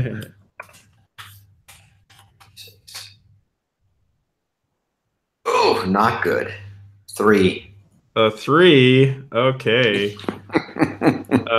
Yeah. So I think it's like what you've picked out the best eel, but the problem is that Satara's just a little too good at scaring this eel, and it actually it's like it starts running, or like it starts like slithering off into the track along with all the other eels, and they probably have like different like collars on them or something to indicate like which one is which. But you see that it just like rams its head into the side of the track, and starts like beating its head against the wall because it's trying to get out, and it ends up killing itself because it's so terrified of Satara's influence. So there's just a dead eel that did not finish, and then there's like the MC is just like oh well, never seen that happen before. But the winner is, like this is what happens when you introduce variables after you ask my opinion. Yeah. Right. We could start screaming shenanigans and say that it was real. Yes. Start like dipping into the water and picking out the eels and like throwing them at people and shenanigans.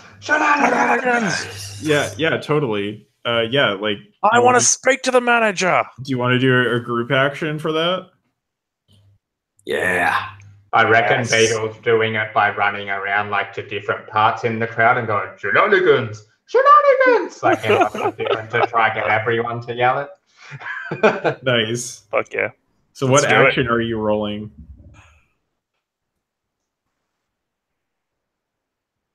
Shenanigans. Is that next? I feel like if we're making demands, it almost sounded like a wreck.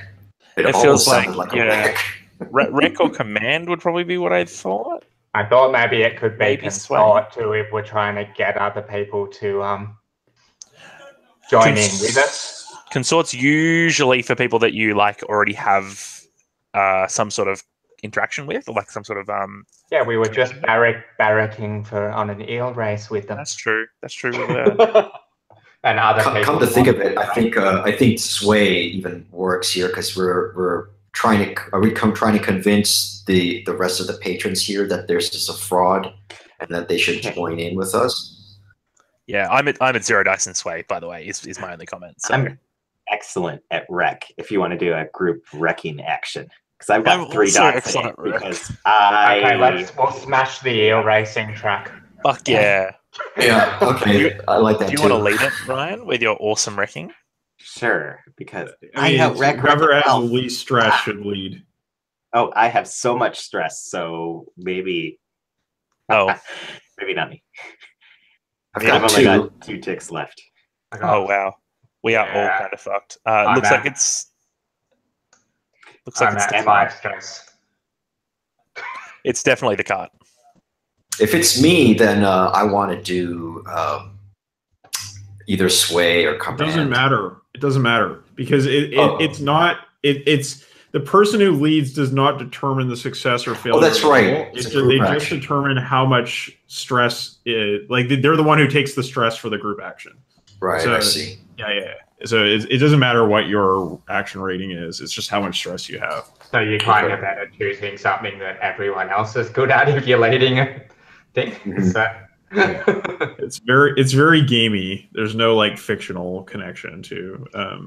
You're supervising more than actually. Yeah. So I'm calling out, fraudsters. This is your imposters. You shouldn't be running this at all. I grab an eel and throw it at the guy wearing the livery or whatever. Yeah, the MC. Yeah. He's probably got like a vest on that has like silver eel patterns embroidered on it. There's just like this eel that comes flying at him.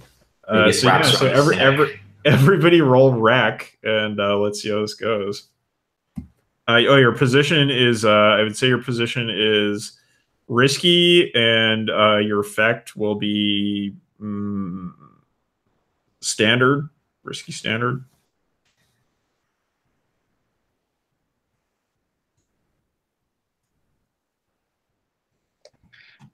I got a 4. Yeah, and Razor will be insisting that these eels are drugged. Clearly, look at how abnormal it's behaving. So Someone give him rage. 4, I'm just like 1. knee deep in the water, splashing it on people. Okay, so you're gonna take 1 stress from that cart. Yeah. Yeah. And yeah, it's a 6, so it's a success. Yeah, so you like start smashing everything up and yelling and I guess like the intent here was basically to get Helene to come down and talk to you guys, right? Yeah.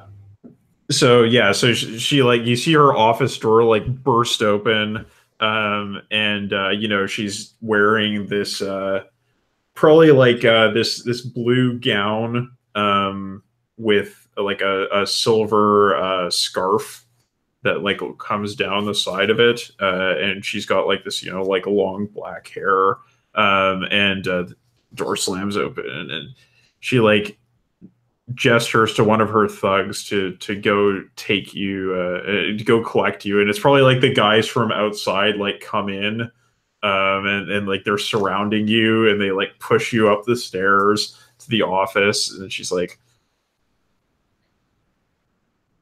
what is this all about? Do you think my games are not fair?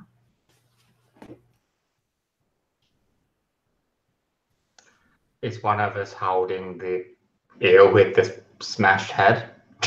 Maybe if you took the effort to grab it in the middle of the chaos. Sure. Let's say that Razor at this point will present a smashed up eel and some documents. Okay. And leave the talking to other people who want to talk. But just, I have evidence of shenanigans. Okay. Who's gonna do the talking here? I Definitely can't, Lug. unless Beetle. Or Luke or Lug, yeah. Either me or Lug. Lug, be our pitch hitter lawyer. So This is not what anyone wants. Yeah, all right. So I'll lug chat for a bit, but I want someone to drag me out at a point, and you'll know when the point is. But I think like Lug just like pushes these documents towards her. He's like, "We come to you to discuss business. You have yourself a very successful casino. I think you would be a good business person. No?" And she's like, business? What do a bunch of ruffians like you have business with me for? And Lug like turns his head, looks at Razor next to him, and like incredulous, and looks back at her. It's like, business? Oh, sorry, a ruffian? Me? A ruffian? And he just like flips her table off to the side. I'll show you, ruffian. This is where you definitely need to hold Lug back. Yeah, Beetle. Like, starts digging into his bag and he pulls out the pipe. He's like, "Who's a ruffian now?" Okay, so is this like what is this wreck? You wreck it here? Yeah. I'm gonna and I'll try to interfere with it in some way. can multiple people interfere? I mean, really what I'm is we can do this either way that I'm happy with, which is if we're happy with the like the intimidating factor of the wreck to move us toward our goal, I'm happy to like have these guys come in at the end. If not, then like Lug is basically soothed by someone's hand on his arm and like gets the table in the air and then like I feel like that is the next action though. Like I feel like we have to like I feel like you've already kind of acted here, and we need to see what the consequences of that are. Because it's not like the other people are gonna be like, "Oh, it's okay, settle down." And she's just gonna be like, "Nothing happened," right? Like it's still like this huge outburst that you did. We could also use the wrecking as a setup, right? For the conversation part. Like she's now Ari, like you are off so the good game. at this. So good at this, Ari. You are a Well, champion of blades. Yeah, but I mean the thing that's is what that I'm trying to do. The thing is that when we see the results of the wreck action, we're gonna see what position you end up in, right? That's it. So it's a setup for that rather than its own action with its own intent, I guess. Okay. Can I just add a tiny bit of fiction that doesn't necessarily need to affect anything? That Beetle has jumped onto Lug's back to try stop him, but I just don't think he even notices that she's on there. Sure. So let's see how this wreck actually goes. I think your position is desperate, and your effect will be, I don't know. You pulled out that pipe. That's something. That's something. I'll say you're in like desperate standard is your effect here. I'd like to help. You want to help wreck? Yeah, I want to help wreck. I'm gonna take one of my long gangly arms and just swipe her documents and like personal effects off the table. Okay. All right. Yeah. Okay. So. Okay. Good. I'm gonna just change. Just looking at my equipment here, I think instead of getting out the ghost pipe, like that big ghost pipe, I'm just getting out like a hammer. Like I'm thinking. That scene in Casino where like he just pulls out a hammer, like that's just all I pull out, and it's a scary weapon or tool. I think. So when you say hammer, do you mean like a standard hammer or like a large hammer? No, like I mean, everything's a large hammer, right? No, I mean like it's. I think it's like a standard hammer, but it's scary because of the implication. Okay. Which is like it's a mobster's hammer. Yeah. Like I'm gonna break your knees, right? Yeah. Okay. So what do we say? Desperate, great. You get one helping die. One extra. Awesome. Not going to push myself on this one. I need to save some stress. So, but XP. Got to get that XP, guys. That's how you play this game. One bonus die. You have one extra die, and I take one stress for the help, right? Yes. Heads up. Desperate, great, with one bonus die. Desperate but I have standard. less. I have desperate. Yeah. I have -1d less effect. Cool. So. Okay. So that would be put it down to desperate limited. I'll push myself for some effect then. I want to get standard effect. Okay. So desperate. Standard. With. I'll do it with no bonus die, and it should give me 2. I think. Yeah, I should have 2 die, so we'll see what it comes out with. Oh boy. That's not good. So here's what I'm thinking. You were in a desperate position. You failed. So this is going to be pretty bad. It's pretty bad. It says it's the worst outcome. You suffer severe harm. A serious complication occurs. You lose this opportunity for action. So I think I'm just going to go ahead and fill that clock for insight to show up. No. Does not affect me. I'm happy with that. Yeah, so it's just going to be like you see. There's actually a picture on the wall that maybe the more discerning members of your crew would notice was painted by Raffaello, and it is a painting of the Deathlands, and there's a horse that is galloping across it. And if any of you happen to be looking in like the fracas at the painting, you see that Insight's figure starts to slowly appear on the painting and then just steps out of it.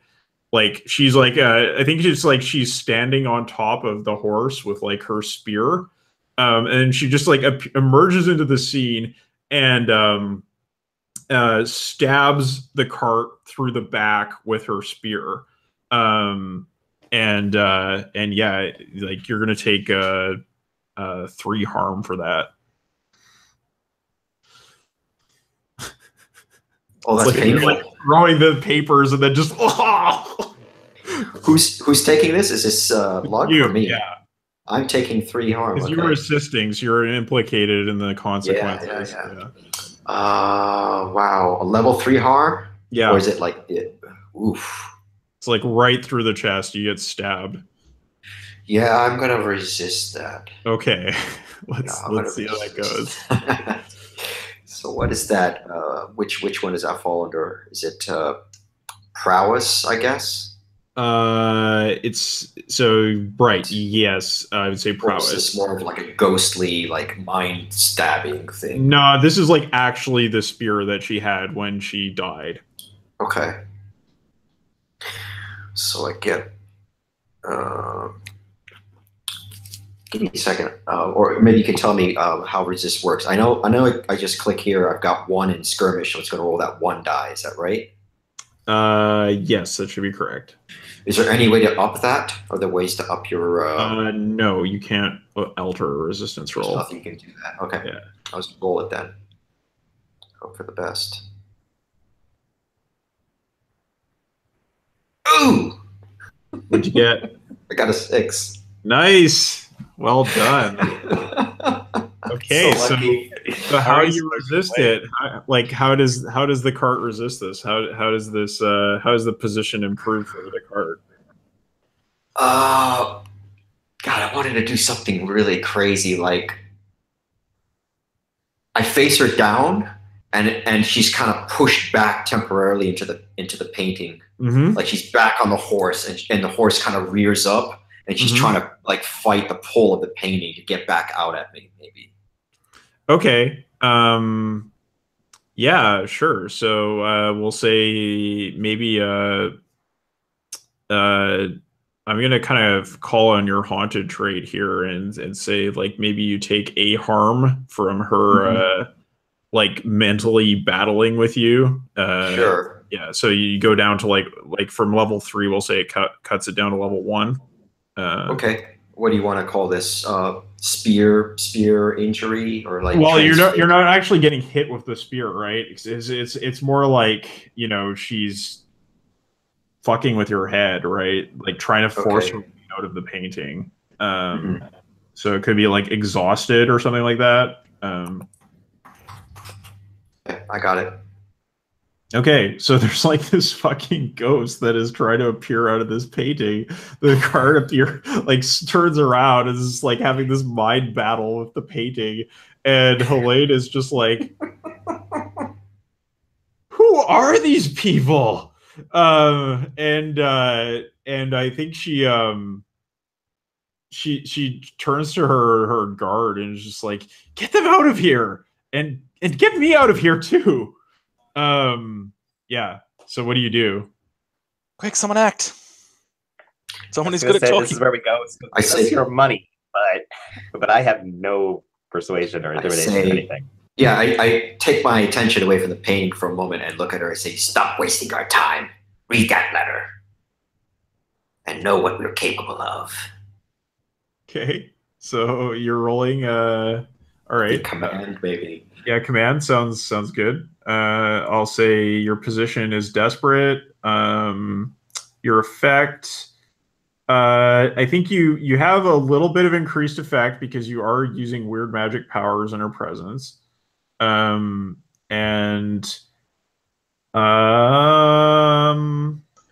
wouldn't mind trying to assist, perhaps by showing her the other documents that I've that I got as well. Yeah. Okay. Sure. You know, the documents incriminating her with the stuff he was doing. I wouldn't mind leading it if we could lead an action again on this. for like getting all of us to like pressure her and then get her to read this thing and realize that we can make this if you guys want, or if it's a thing we could do here. I mean, well, I think I don't know. That seems really strange to me because it would be like all of you are commanding her, which is like, like how do you do it? Like I was like everybody's like no. Yeah, with holding up documents like Ari, can't you like ghost infiltrate her brain or something? Oh, you know what? I was thinking actually. I'm going to need some like rules help here for this, but the idea I had was, so I've got one more track left on my XP for a playbook advancement, and it says you can do a downtime flashback. Do I have that right on page 132? I believe you can. The thing is, you don't have any downtime activities left. So you would have to spend coin to make that happen if you want to do a downtime activity. Right. Yeah. Do we have coin?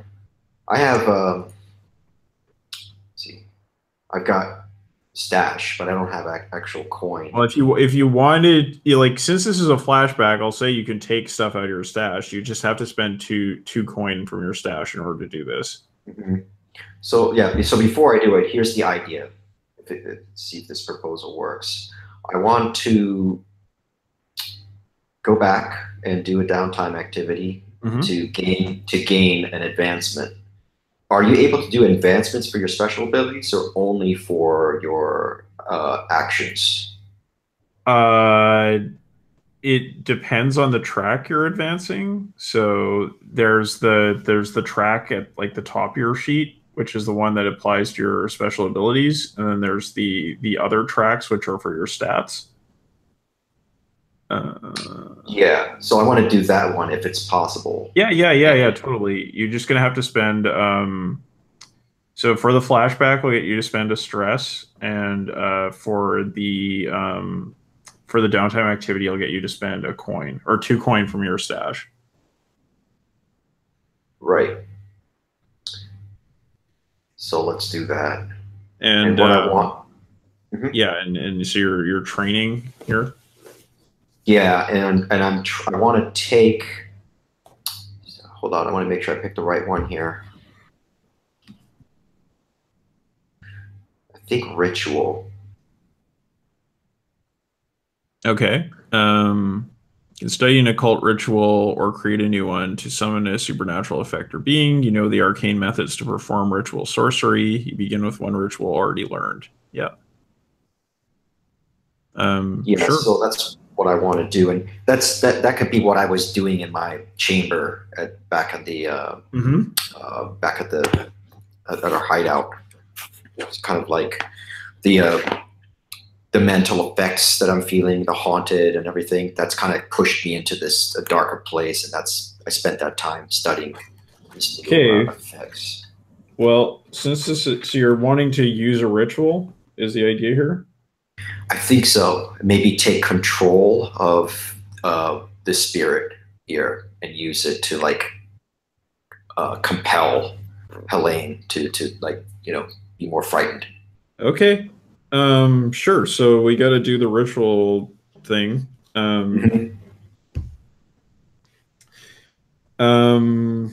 Okay. So you already know this ritual because it's the one you get for taking the skill, their special ability. Right. And so we have to go through the questions. So on page 222. 222. Okay. So I ask you, what does the ritual do and how is it weird?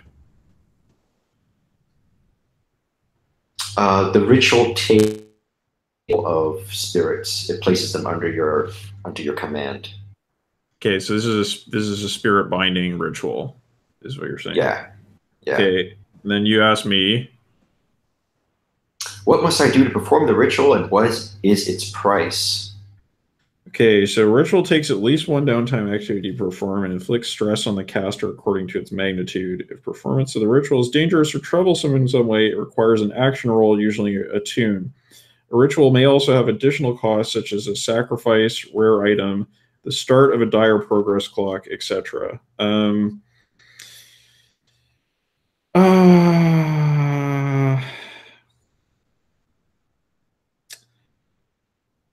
Yeah, I think it requires an action roll to use. I think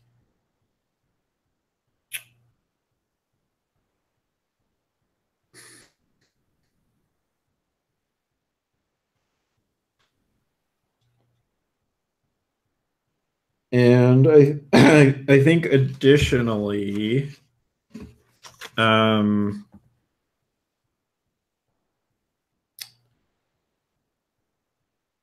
the spirit that's bound to you is just like never leaves your side. Like they're always around you. Yeah. All right. So okay, so in order to actually use the ritual, you're going to need another downtime activity. So you're going to have to spend another 2 stash to do it. To have prepared this. I don't have. I don't have any more coin. Does anyone else have coin they want to lend me?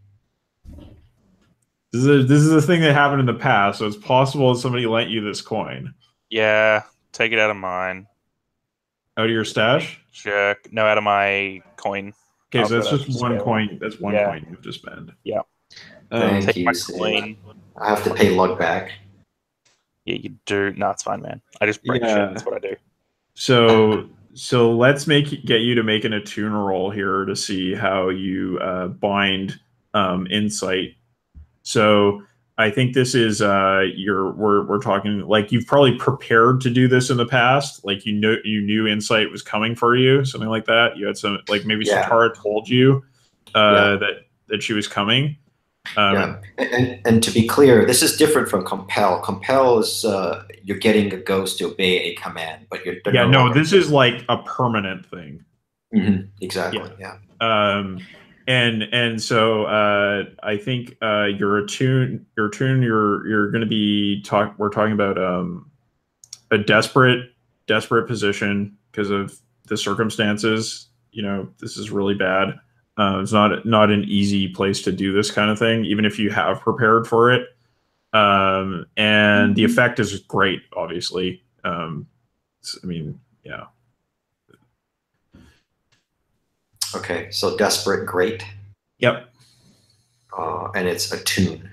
Yep. Desperate, great. I got a 5. Okay. So in a desperate position, you do it, but there's a consequence. You suffer severe harm. A serious complication occurs. You have reduced effect.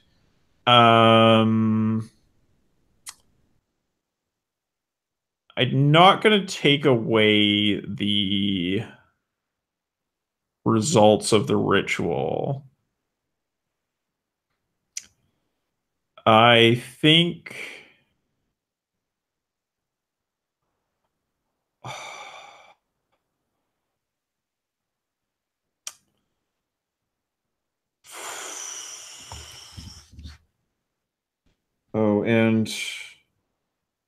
oh shit, right. You also take stress according to magnitude. So the magnitude of insight, I want to take a look at this because it's not insignificant.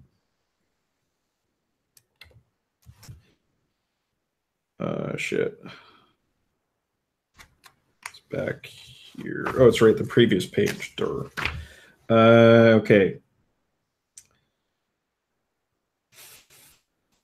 So I think you're going to take 4 stress from binding insight. Okay.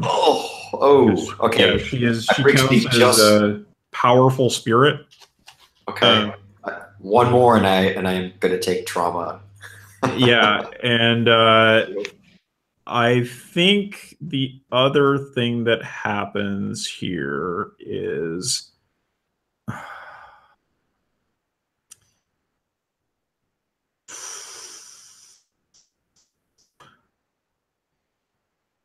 I mean, I don't see the serious complication aside from the fact like that is already established in the ritual. Um, and the reduced effect, I mean, I could kind of see that in the sense that like maybe she's not fully under your control. Um, but no, I think you're just gonna maybe you take the level 3 harm here, because she takes what's left of your soul in the exchange. Oh, geez. So yeah. what do you want to call that?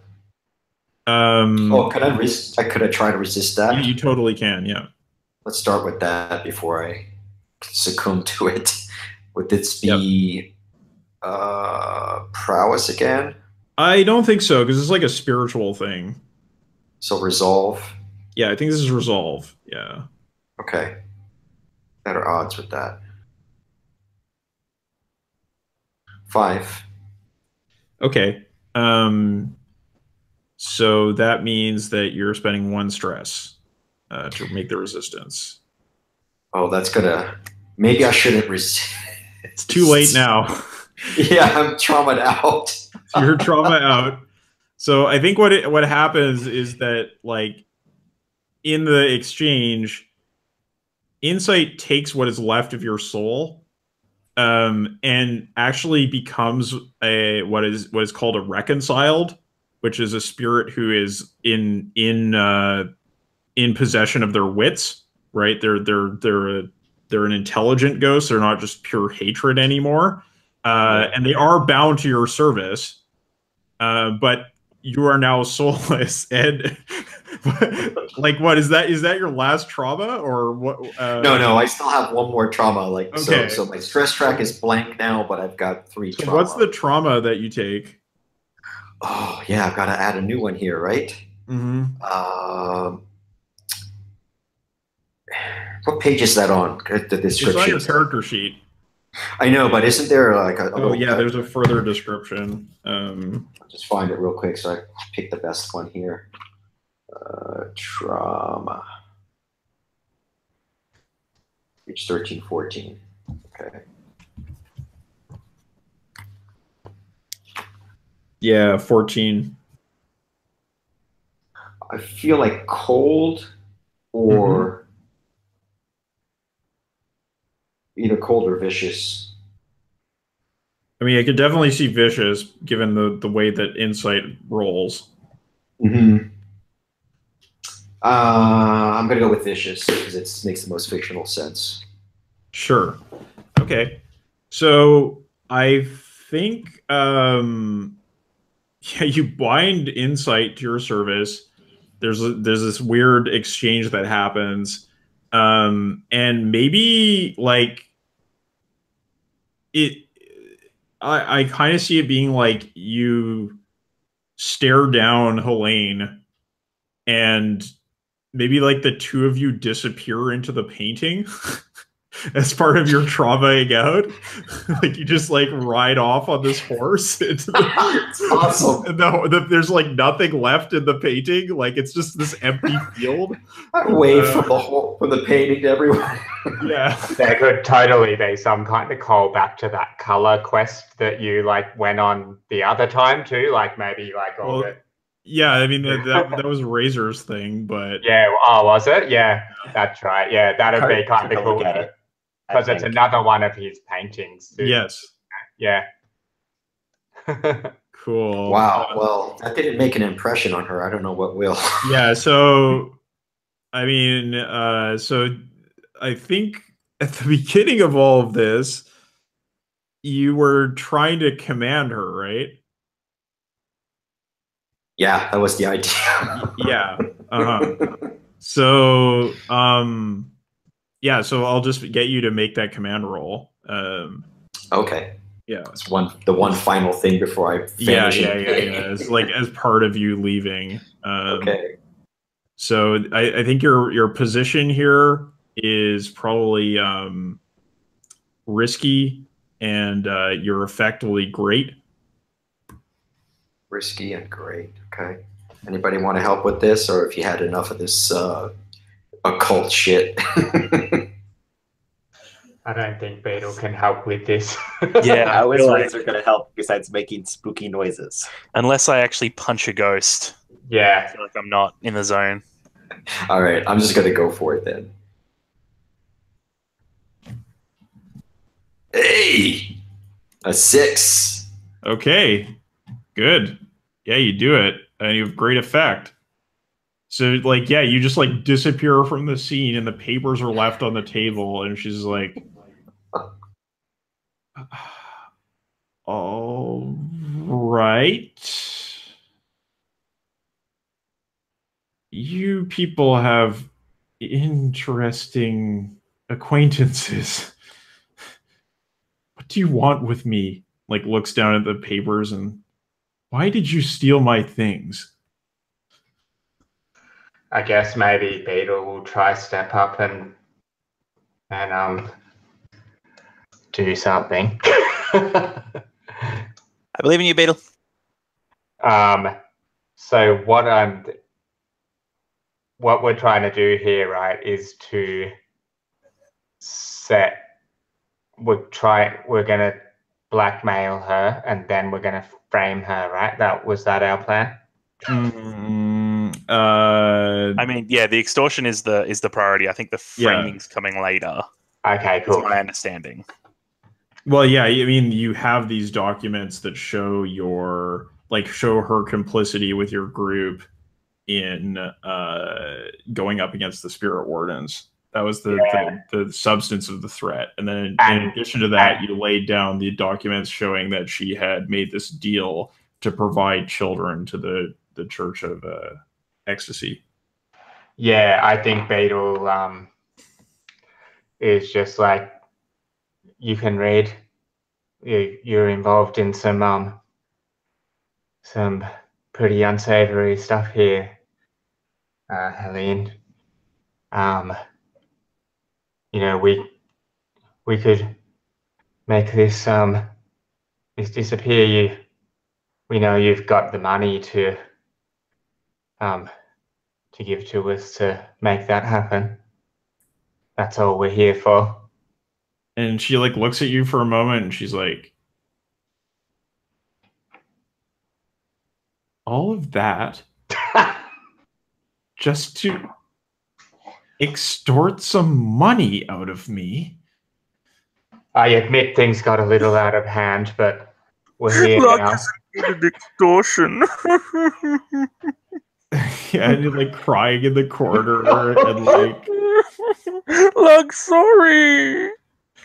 Look, she's just like, so I think what it is she just like pulls like this bag of silver out of a safe under the desk and like slams it on the table, and she's like, give me those documents, takes them, and is like, and get the hell out of my establishment and never come back here again.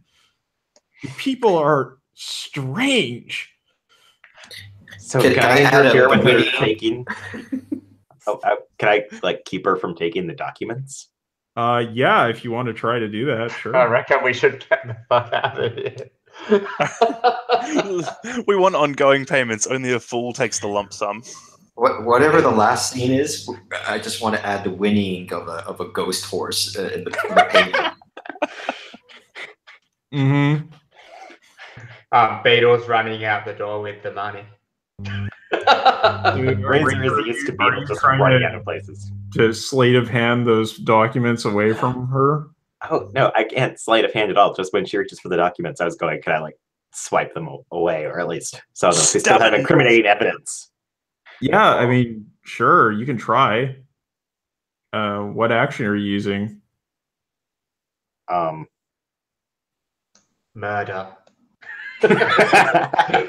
I'm murdering her chance of getting the documents. They took that out of the game, didn't they? They did, yes.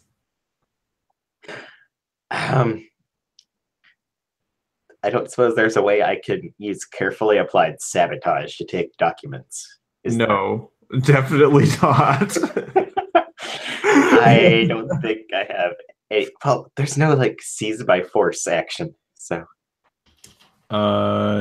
Yeah, that's true. It's so as far as your actions go. Ryan, can you talk me through like what you do? Like, so as she reaches for it, what do you do? Yeah, my thought was just, as she hands us, grabs the thing of silver, shoves it at us. Beetle grabs that and runs away immediately because Beetle has good priorities. Yeah. She starts to reach for the documents, and Razor's just kind of trying to sweep them up and grab them so that. Yeah, that feels like a finesse to me because it says sleight of hand is under finesse. Well, I wasn't thinking sleight of hand like. I'm trying to palm them so much as just. I think it's like so. Yeah, I think if I'm with Kyle on finesse, if you're like trying to beat her to the documents, if you like both grab them at the same time and you like stare at her to release them, that's like command. Command or skirmish. Yeah, it could be skirmish if you're wrestling. Yeah, wrestle for them. I have nothing in finesse. But I can try that. I mean, like, I think one of the points of Blades, and Kyle, correct me if I'm wrong, is like changing how you do things to get to the action you want, basically. Yeah, I mean, you can totally do that. You don't have to be like, oh, I did this thing, therefore I must choose this action. The action you choose is completely up to you. You can choose whatever action you want. I just have to figure out what that kind of position that ends up being. So can I instead change my action so that it's something I'm a bit better at, or I can absolutely thing where when she goes to reach for the documents, I instead just kind of toss a thing of drown powder, hoping to incapacitate her with the sensation of drowning while I steal her stuff and I'll extra money. Okay. Oh, see, that's cool. That's Tinker shit. Yeah, and what action is that?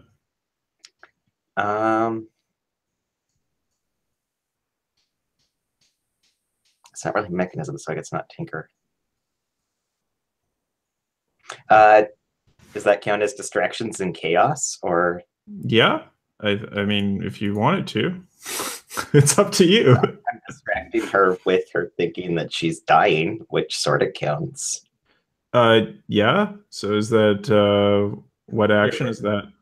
That would be wreck, which is one of the only actions I am good at. Yeah, I think that's fine. Okay.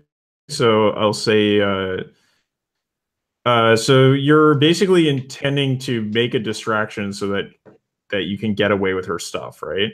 Yes. All of her stuff. I'm gonna help. I'm gonna help by like pushing over the guard that's there. I'm just gonna push him in the chest. Sure. So he can't stop you. Yay. Okay.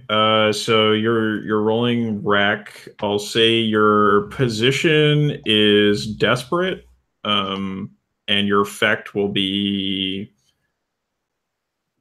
you've got the powder, so I'd say probably great. Yeah, desperate, great. Awesome. And then I get an extra die because Lug is helping. Extra die from help. Because you got a friend in me. Unless he's tried to kill me at this moment. Oh, wow. How did I roll so badly? Wow, that's a bad roll.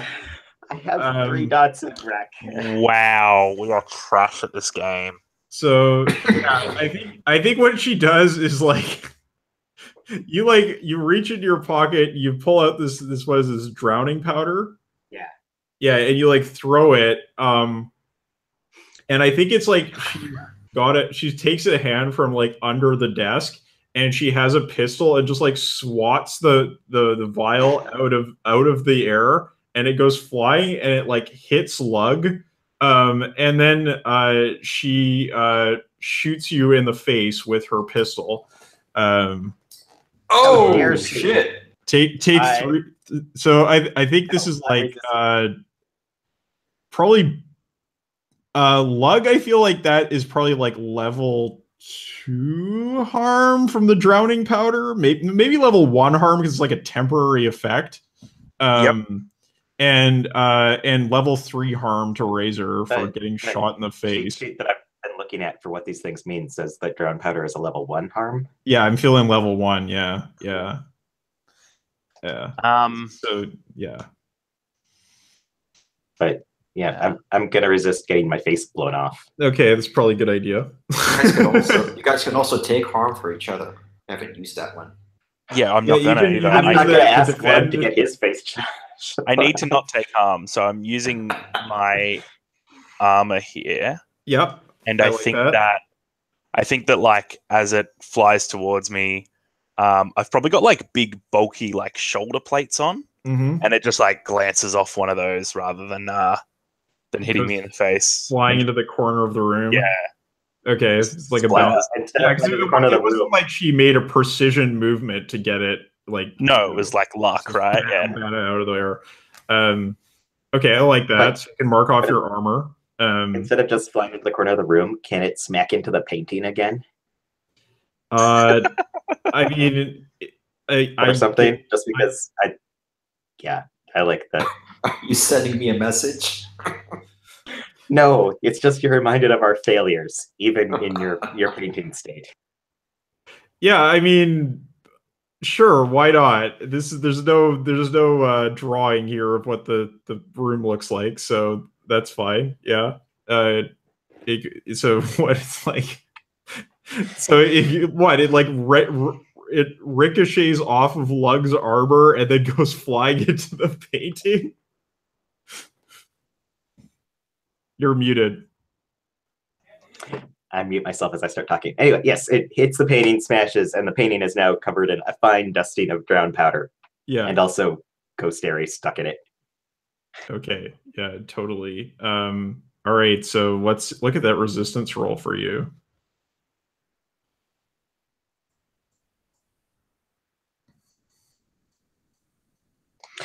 So prowess, I mean, it says that resisting consequences from physical strain or something is prowess, but well, I guess that works. I would like to attempt to duck or something so that I am not shot in the face. Because I don't think I have an armored face. That sounds unlikely. Just make the roll and we'll figure out what the consequences look like. Is there any way to add bonuses to that? Or okay, no, I didn't think so. Okay, so you got a 4. I'm traumaing out. You're taking 2 stress. You're traumaing out. Trauma's the best, guys. Do it. It's so good. I wanted trauma. I succeed. Yeah, you got your trauma. And I think it's like so yeah, you probably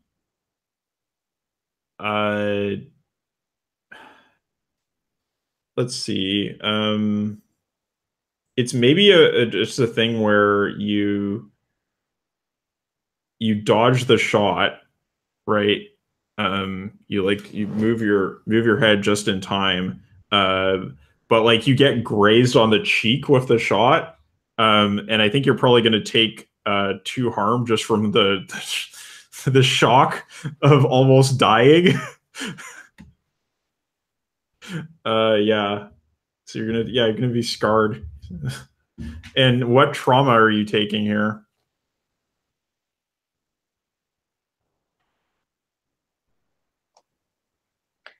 That is a good question. It's page. I wish there was a vain or narcissistic one about the scar. Like you start being heaps like worried about your own appearance all the time. Well, my first thought was it blows off my face. It's okay. I can get a new one, but the problem is that I can't put it on when I don't have a face. So. You could be obsessed, right? Like that could be a thing. Yeah. I feel like obsessed Like and you are. cold. I kind of already am, but yeah, I can totally do that. That means you get the XP even more easily. I don't think that my scar on the face is really going to unsettle me that much, though, because I mean, if I don't like it, I can just fix it. So Okay.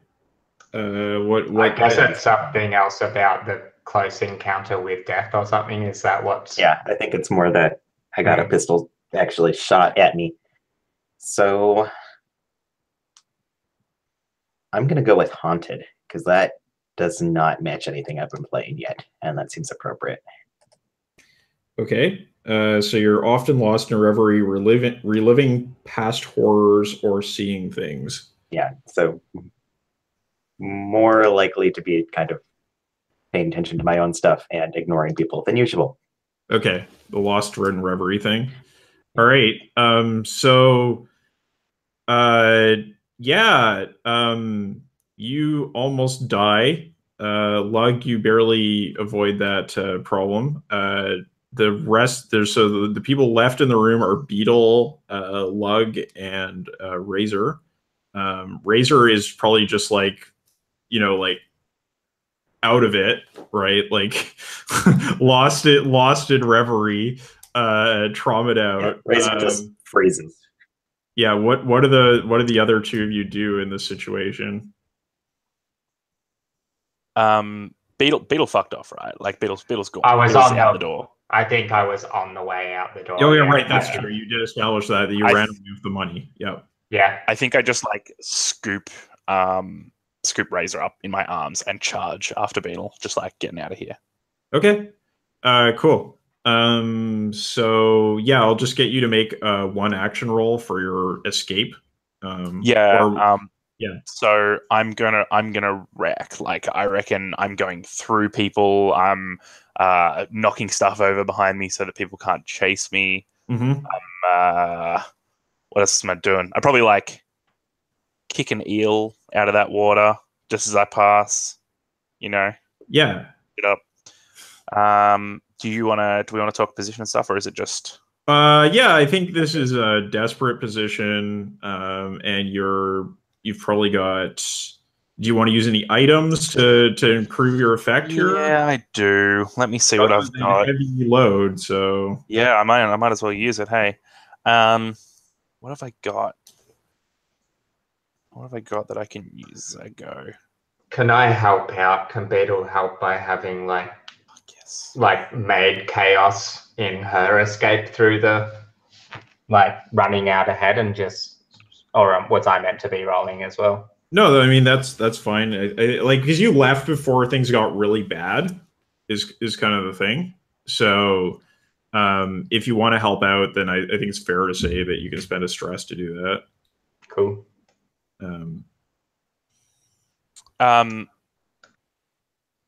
So I think.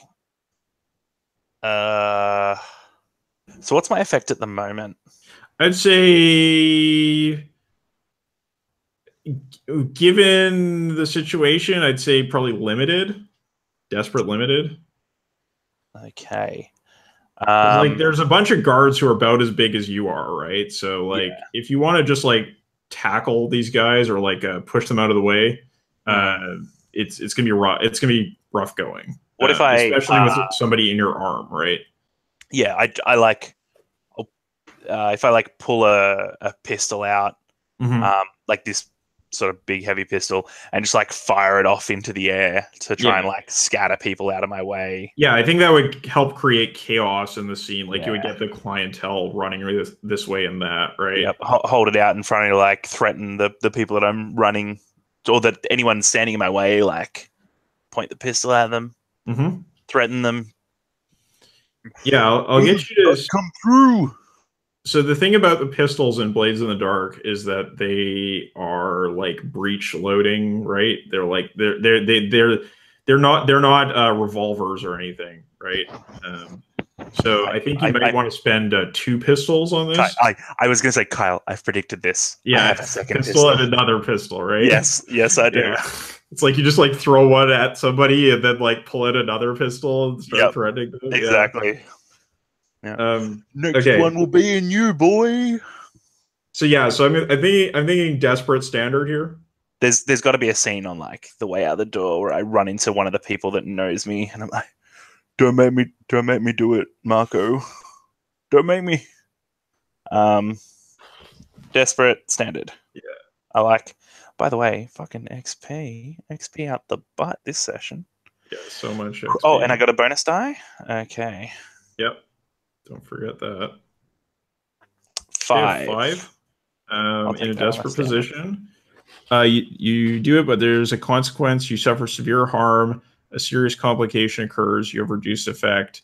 I think the interesting thing here is maybe that like you get to the door, but one of your sparring partners is blocking the way, and he's just like, "Lug, it's over." I actually have a friend who's Marlene, a pugilist, and I reckon this is this is probably Marlene. Don't make me choose Marlene. These are my friends. I don't want to choose between them and you. He's like, you understand, I've got a job, and besides, we're partners in the ring. It's got to count for something. And I look down at Razor in my arms, eyes like pupils dilated and like not fixing. Doesn't count more than them, Marlene. And I've like got the pistol and I'm like shaking in my hand. Yeah. Please get out of the way, Marlene. And I think he's gonna lunge for you.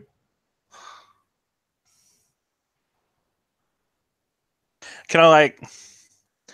Is anyone going to be terribly upset if I put a round in Marlene's leg? Like, I'm not going to kill him.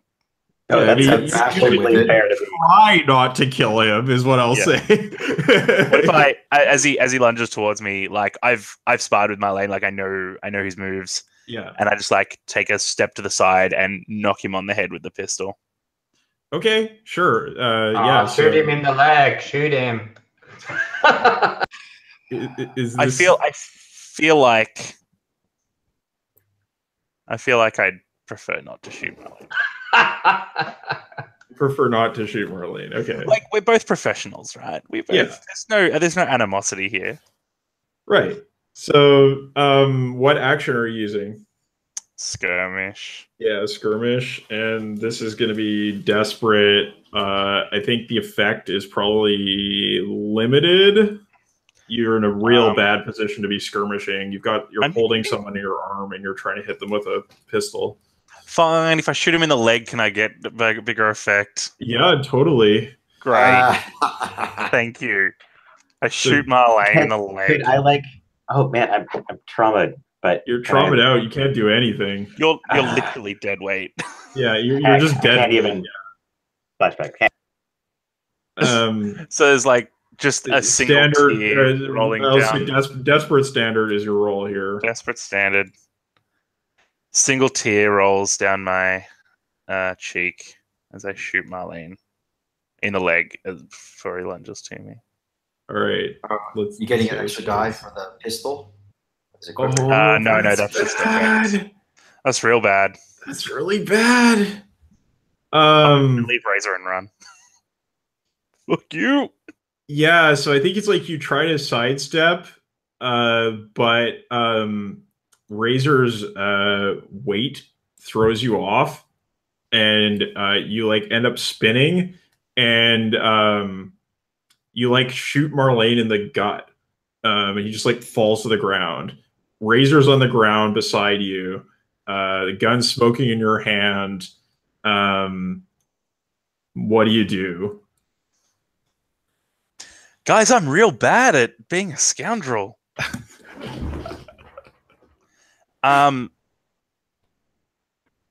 Do you want to resist the consequence? No, I only have 2 stress left.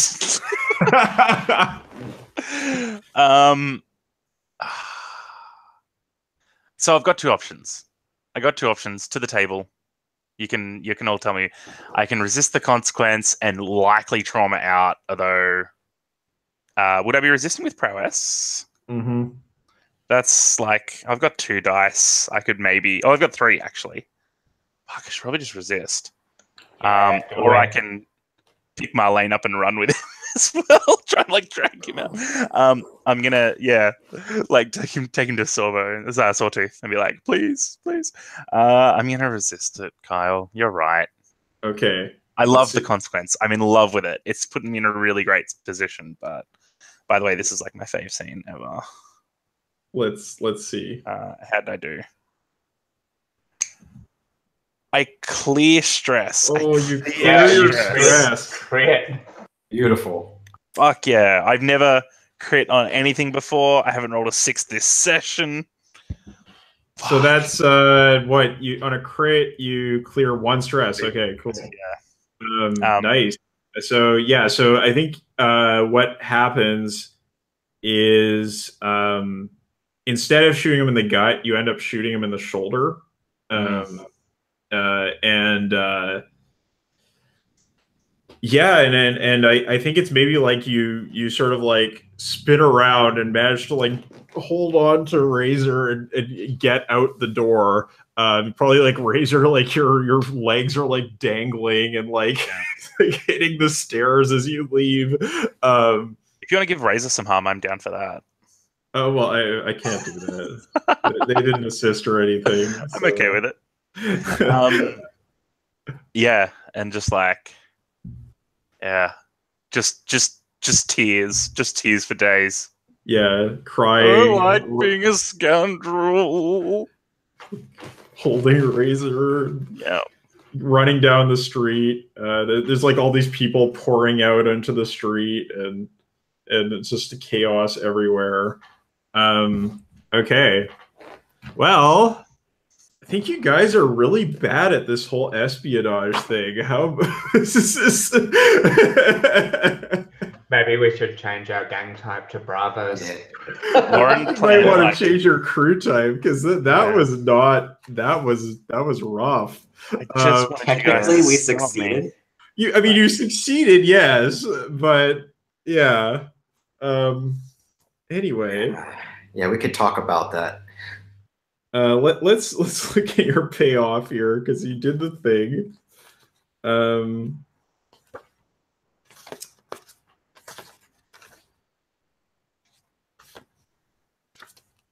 Oops. Yeah, we used a hammer where a scalpel was needed.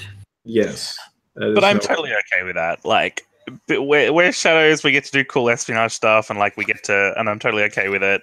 And then we can just take like a Bravo's upgrade or something at some point. It also, like, fictionally, it seemed like we needed to do a job fast because we've got bad people after us, and we went in and we tried to do it well, but we couldn't. Like, yeah. Okay, so yeah, I was thinking that too, Ryan, about the we could come back as a different crew type if we take our own deaths. Yeah, smugglers, or even just shadows who don't specialize in espionage, because I mean, we're not doing terrible spy jobs. We can't be the same people. Let's be real about this. Lauren is a really good shadow. Like, Eleanor is a really good shadow. The rest of us fucking suck. No, man, Beetle's awesome. Beetle gets in and gets out. Beetle did steal the stuff. Yeah, and the card is just an occultist. That's the card's deal. Occult and manipulation. So, like, one of the I'd things be better at heists than this. We're gonna get a ton of XP from this session for all the desperate stuff we do, and then we can use that to get better at things. Yeah. We'll be good at this eventually. It'll be fine. Don't worry about it. So you get 2 rep per default or per score by default. If the targeted score is higher tier than you, you take +1 rep. But I guess they are because you're tier 0, so you know they're probably at least tier 1. Are you on the sheet, Sid? Are you? I nominate Sid. Okay. If you want to do it, do you not want to do it? I might as well. So, Okay. yeah. Okay, so that's 3 rep. And you get, I just want to check the rules for being at war to make sure we do this right. Because it has an effect. I know it gives you more heat, but I want to make sure that it doesn't do other things. Somebody tracking this, or should I do it? I got it, man. It's all G. Yeah. I got nominated. Okay, cool.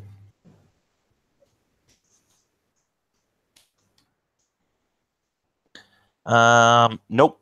When your crew is at war with any number of factions, you suffer +1 heat, temporary lose +1 hold. PCs only get 1 downtime action. Nothing about rep. Okay, so yeah, you get the +1 heat from this. That's it. Cool. There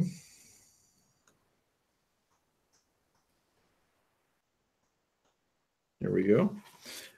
So let's see. I'm feeling this counts as a standard score, 6 coin. Decent loot. And are you paying off crime boss?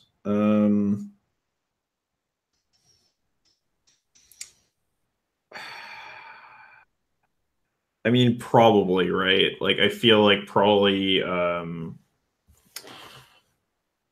this is probably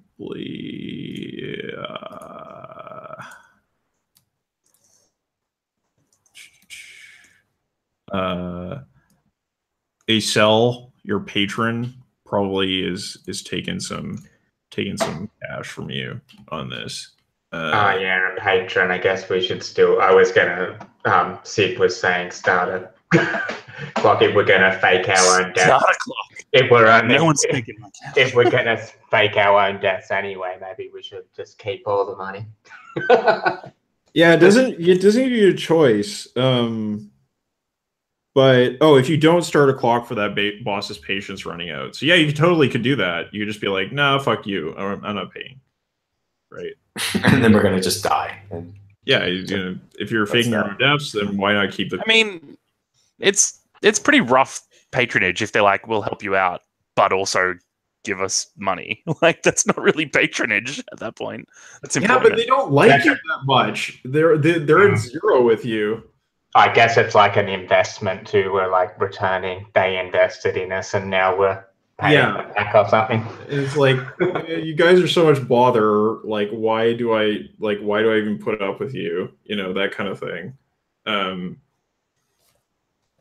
So They'll miss us when we're dead. Okay, so we'll start the clock to say, Icel's patience runs out. But I kind of doubt it's actually going to matter, but I'm going to do it anyway, just as a formality. Oh, shit. Okay, here we go.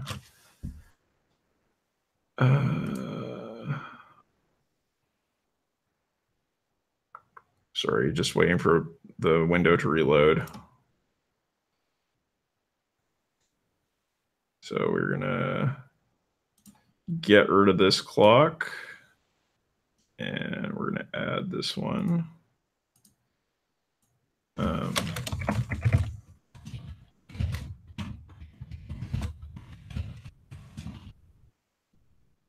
this will be a...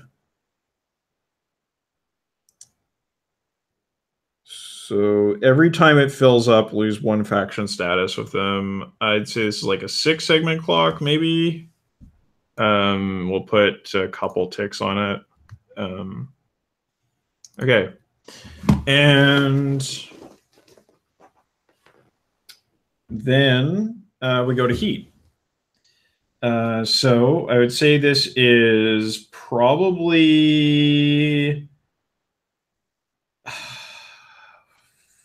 I'm kind of feeling wild, devastating exposure. Know exactly who you are. You've wrecked a whole bunch of shit. There's nothing stealthy about the job at all. I think the biggest thing to it is that, like, I don't think that information would be made public. Like, I feel if you're being blackmailed, you probably won't be telling people that.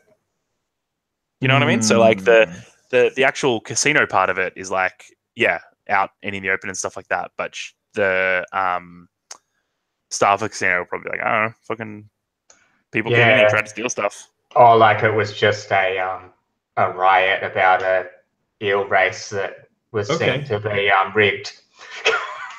Sure. So we'll knock it down to 4 heat for loud and chaotic, high exposure. That one sounds about right.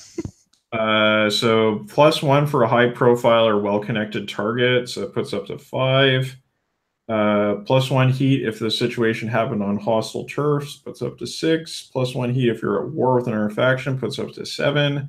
And you didn't kill anybody, so there's no heat there. So you take 7 heat. I think our wanted level just jacked up a point there, huh? Yeah, I think so. Yeah. So we didn't kill anyone. Just want to let you guys know I did something right. Yeah. Except the eel. Yeah, but that was the card's fault. So what are you sitting at here? Guild. I'll take that one. I'm riding off on a ghost horse at the moment. You're at 1 heat, 2 wanted level. Spot on. Okay. Cool. So let's do the entanglements. And we've got that thing now, right? Where we roll entanglements twice and get the one we want. What's that?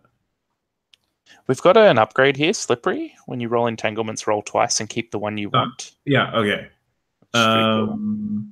I don't know who took that one, but good on them. Smart peeps. Good plan. So you're gonna roll hang on. Yeah, so you're gonna roll twice and keep the one you want. So I guess you're rolling 2d6, and then you're gonna roll another 2d6 after that. Lou, you're on dice duty.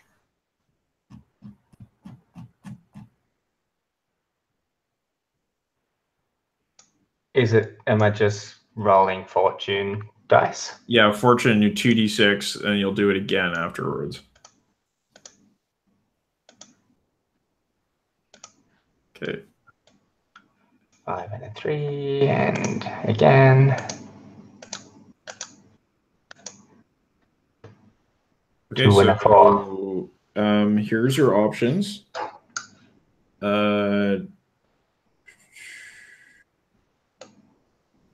So it's going to be the highest of those two. So it'd be a 5 or a 4. So in your case, it's the same. So rivals or unquiet dead.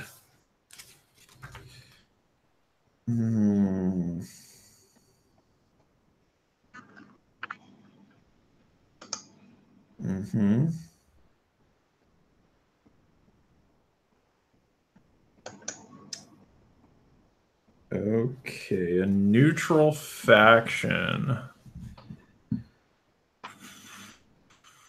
Let's see then.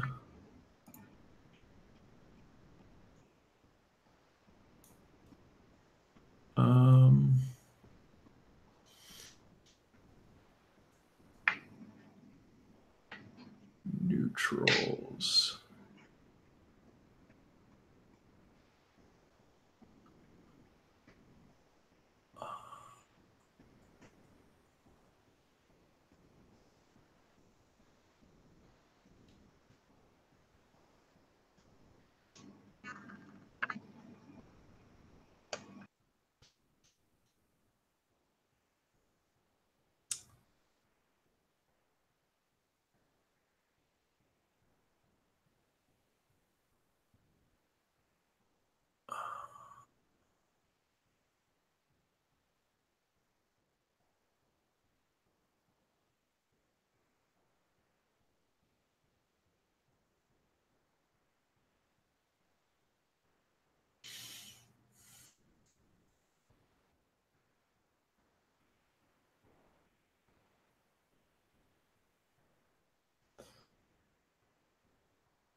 So can you tell me, so Razor, who's your vice purveyor?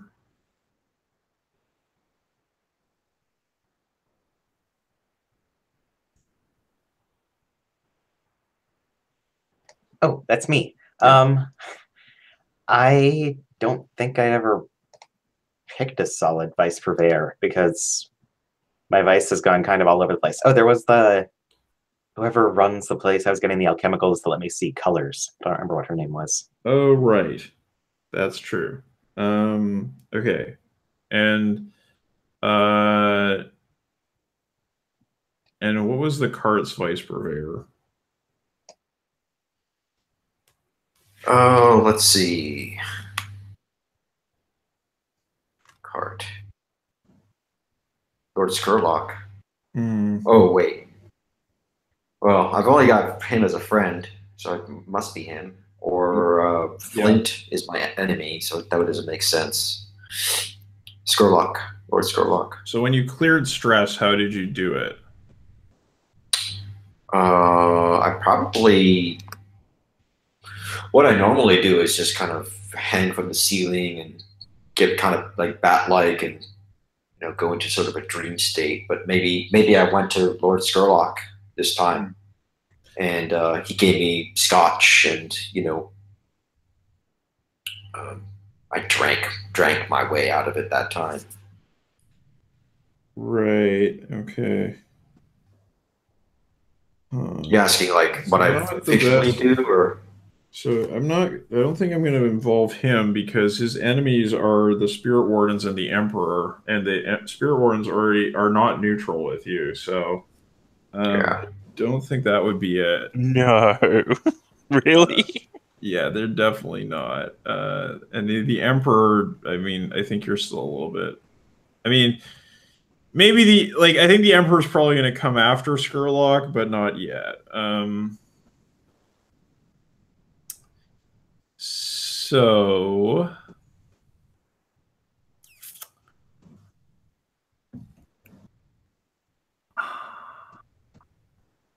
there we go. My vice is weird.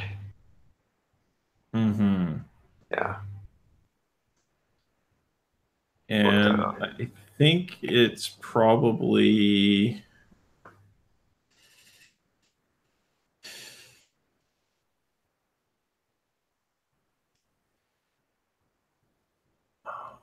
Let me see.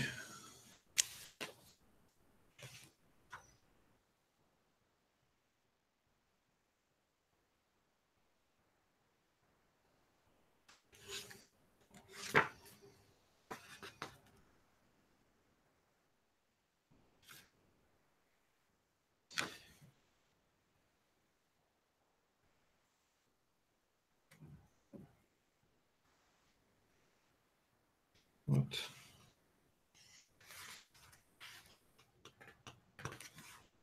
It's one of those factions that doesn't have an entry. Looks like it.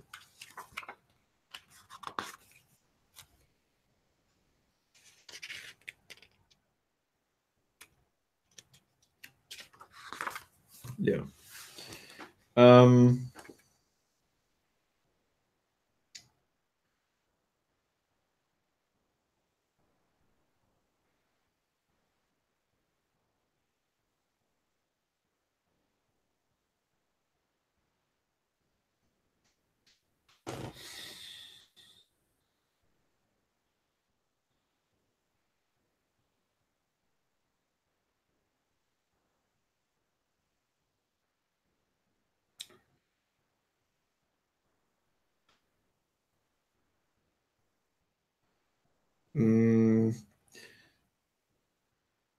So maybe it's just the blue coats who come after you. I think the blue coats come after you, and I think you've been paying them off and stuff like that. And they've caught wind of the heat that's on you. And I think there's a contact you had, a particularly crooked cop that Lord Skurlock introduced you to. I forget his name exactly. Definitely wrote it down, but I don't have time to look it up right now. And he just comes up by your lair one day, or maybe just stops one of you in the street and says, listen, we've taken cash from you in the past. Keep things quiet. And looks like things are getting really loud around you.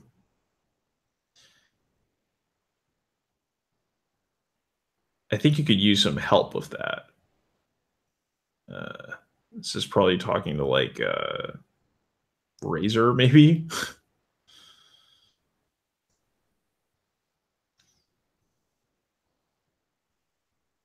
Because you don't want those. You don't want the spirit wardens knowing where you guys have your operations, right? No. Ideally, no. Yeah, right. That's reasonable. So why don't you just make things easy and make sure we're properly compensated to ensure your protection? Who is this that's approaching me again? I mean, It's one of the blue coats. oh, and like I was saying in the chat, Razor's thinking, this isn't a pressing problem. I have explosives. So okay. You can try to try to refuse them. So what's the going rate for protection these days? And he's like, oh, well, it's going to be substantial. And you if you agree to pay them off, you'll have to pay them 3 rep and 3 coin. 3 coin, I could make so many cat holes. Well, so many ongoing projects for cat holes. So I'm going to try to refuse. Yeah, how about instead we give them 2 fingers? Yeah. It says, or fight back and show them who's boss. So you wanna fight them? You wanna do it? Throw some powder in their face or something, and throw some powder in this guy's face. Yeah, just that. I don't think you've got quite as much leverage as you think you do. Oh, and really? Where's my list of stuff that what I've probably got on my person?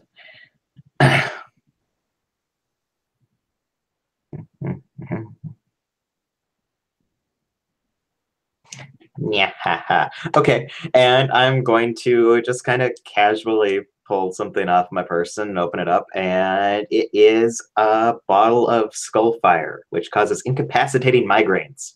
Okay. All right, so I guess this counts as an action roll. Go ahead and we'll say your position is risky. Effect is probably great. Let's see how this goes. What are you rolling? I'm thinking Prowl because it's ambush with close violence. I'm not really ambushing him, but it is a surprise attack sort of thing. Okay, sure. And it was risky, and then what was the effect? Risky, great. Great, okay. 5. Okay. So that means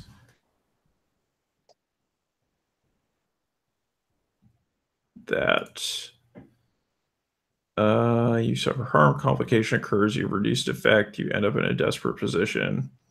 Well, I mean, here's the thing. I think you basically throw this thing at the guy, or however you deliver the it's fumes, so I'm imagining just kind of opening something up. Take it in his face or something. Yeah. And he like collapses to the ground. He's like, ah, fuck. Oh, my head. You're not going to get away with this. And, you have an opportunity to leave, but now, we'll say the blue coats are at -2 with you, with your crew. They're not happy. He's yeah, so it's gonna be -2. I like Aries' suggestion that while he's out and I know we're not winning anything with the blue coats, can I just like take any money he has on him? Yeah, I mean, sure. I'm skint at the moment. So why don't you make a fortune roll of skirmish?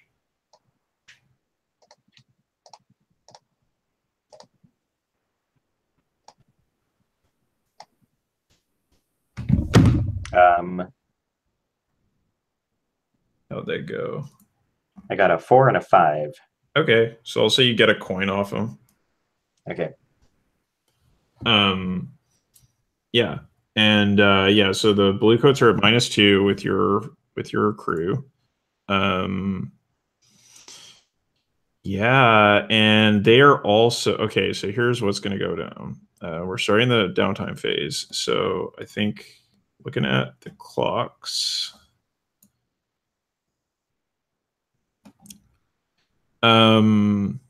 So the blue coats are going to rat on you.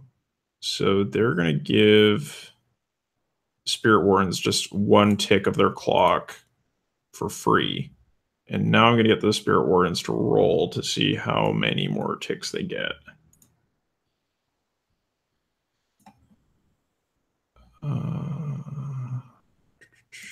Roll fortune with 4 dice.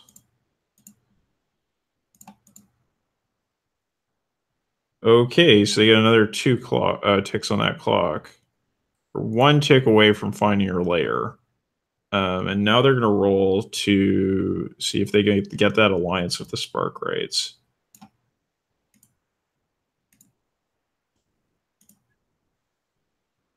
Wow. You are so lucky. That's a 1 or a 1 to 3. So they only get 1 tick. All right. Cool. Nice. So yeah, the blue coats are not happy with you, but nevertheless, you still are not in a position like they didn't fuck up your lair immediately. So you get 1 more downtime phase. That's nice. Potentially another score or 2. Okay, so yeah, we're not going to do a downtime phase now. I will worry about the other clocks afterwards, and let's wrap this up. So we'll do the advancement. Got lots of XP this session. Yep. Yeah, there were a lot of desperate rolls there. Yep. A whole lot of them. Okay, so we'll do the crew first. So your crew-specific XP trigger.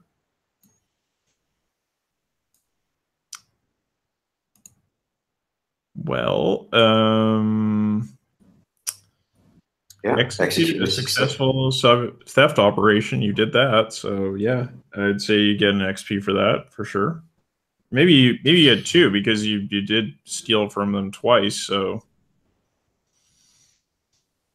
yeah, Dope. Got this. Yeah. Oh, sorry. Were you saying you've got it, or were you asking if I did? I was asking if you got it. Yeah, I got it at the moment. Thanks. All right, man. Yep. Okay. Contend with challenges above your current station. I'd say 1.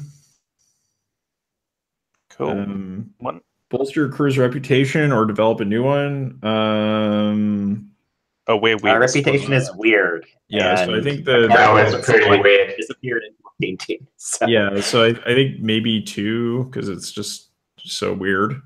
Literally disappeared inside a painting. Yeah. Express the goals, drive, inner conflict, or essential nature of the crew.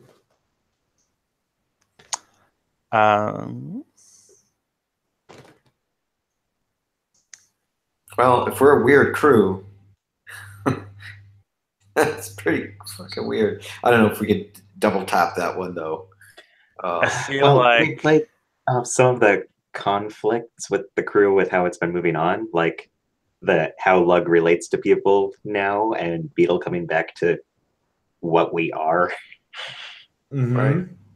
Yeah, and I felt feel like the goals was sorry, one XP for this. Yeah, I was going to say our goal was to get more money. Yeah, we expressed that by getting more money.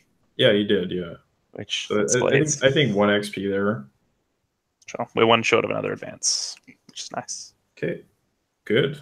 All right, so we'll look at your characters. So the cart, trauma out again, and yeah, see the end of this downtime phase. You're going to be Gonzo. It's the end of your character. So maybe you can do something fun during the downtime phase. So let's so you obviously get XP for doing desperate action rolls. Make a note of that. And playbook specific XP trigger. So that was for you what? Yeah, address a challenge with knowledge or arcane power. Yeah, so I think you get 2 XP for that. Okay. Definitely feeling 2 there, because you definitely did that. Yeah. Express your beliefs, drives, heritage, or background. I think the heritage came up once, I think. Any particular beliefs you think you expressed? I mean, I played out my traumas a little bit, and other than that, no, not really. Okay, so we'll say 1 XP for that. And then you're struggled with issues from your vice or traumas. Definitely. I'd say 2 for that. So that makes a total of 5. Yeah. Okay. And what about Beetle? I didn't roll any desperate actions. You addressed a challenge with stealth or evasion. I kind of did that. Yeah, you get 2 for that one for sure. Yeah, cool. You expressed your beliefs, drives, heritage, or background. I think 2 for that as well, because we saw a lot of that background in there. Yeah, and the vice and traumas thing, like the whole thing was kind of happening around like my vice purveyor as well. So 1 or 2 for that as well. So we didn't really see a trauma from you in this session, so I'd say maybe 1. Cool. 5 XP total. And Razor.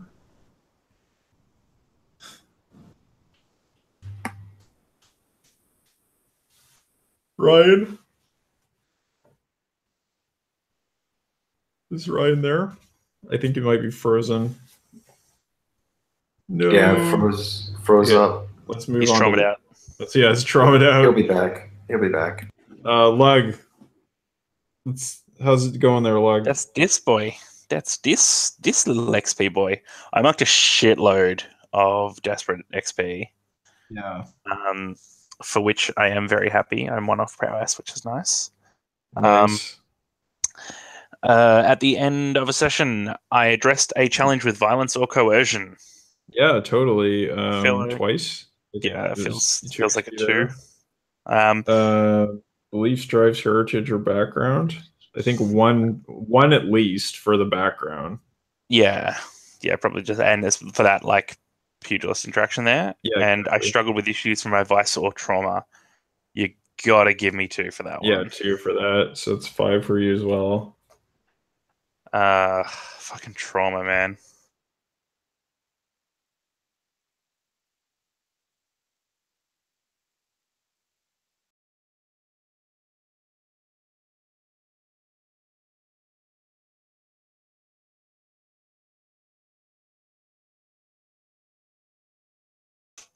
Point in like consort or command or something so we can be a bit more chatty.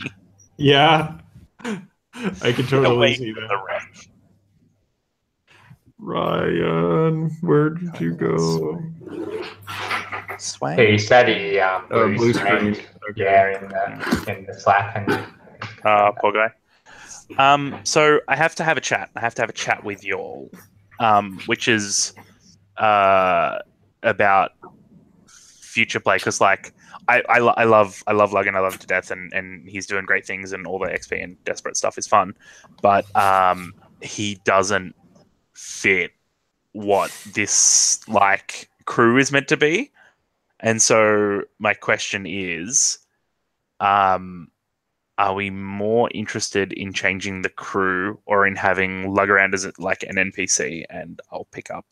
Or honestly, Lug probably would just fucking quit and just not want to be a scoundrel anymore. And I'll pick a more engaged kind of character. And like I could have... Sorry? I was going to say, I think if the story heads to the whole faking our deaths thing, we could definitely reinvent ourselves as some other sort of like Shadows crew or something else entirely. A cult would be pretty fun. Yeah, I would vote personally for a cult for obvious reasons. But I wouldn't be opposed to others. I know Lauren was super keen on the cult thing when we were voting initially as well, so that could be something. I don't know. And I ask only from the position that like I feel like I'm not. I feel like my options are either to drive this in a direction that the crew doesn't want to go, or to basically like sit there and twiddle my thumbs until it's like, oh, what, you need someone punched? Like I'm in for that. And I have no problem with like playing a character that fits the tone better. My question is, what tone are we going to move towards? I guess that's because I also don't feel like I'm the only one that's doing it. I just feel like I'm totally. Okay, so let's deal with Ryan's advancement, and then we'll talk about that some more. Okay, so for your playbook or your playbook specific XP trigger, do you think you hit it? You're muted, Ryan. When I hold everything back up, it lost the pin in that, so I couldn't see the right screen. Okay. So I think I addressed a couple challenges with Mayhem, and attempted to use technical skill to rig a gambling game. Yeah, 2 XP for sure. Beliefs, drives, heritage, or background. I would say you're. I don't know. How are you feeling on this one? Not so much this time around, aside from the belief that it doesn't matter what we do because I'm gonna fake my death anyway. Right. Yeah. So I would say like 1 XP for this, maybe. Yeah, I'll give myself 1. And your issues with your vice or trauma. So you traumaed out. So yeah, I'd say 2. Okay. Yeah. Okay, so that's 5 XP. Cool. XP. So as far as the question goes about moving towards being a cult, yeah, I could totally see this crew move towards becoming a Satara cult. That would be a thing for sure. And yeah, then it would make a lot more sense. Like I feel like there would be a lot less dissonance in the sense that like you working with Lord Skurlock to destroy Dosval would be very on point, right? Like you would just be you'd be doing your thing as a cult, right? It's like, okay, let's support our dark lady and her purpose, her fell purpose. Yeah, okay. So yeah, I mean, I think that's something we can look forward to. It's going to be interesting to see what happens with the cart, because like I need to talk. Yeah, I need to talk with you, Ari, about the whole thing about vampires and how much sense it makes for your character to become a vampire when, like, I would feel really weird for your character to be possessed by Satara and also the group to be a Satara cult. Like that you would be the character and then also everybody else would be worshiping that character. Right. So I don't know. We'll have to talk about that, like figure it out, like sort it out fictionally.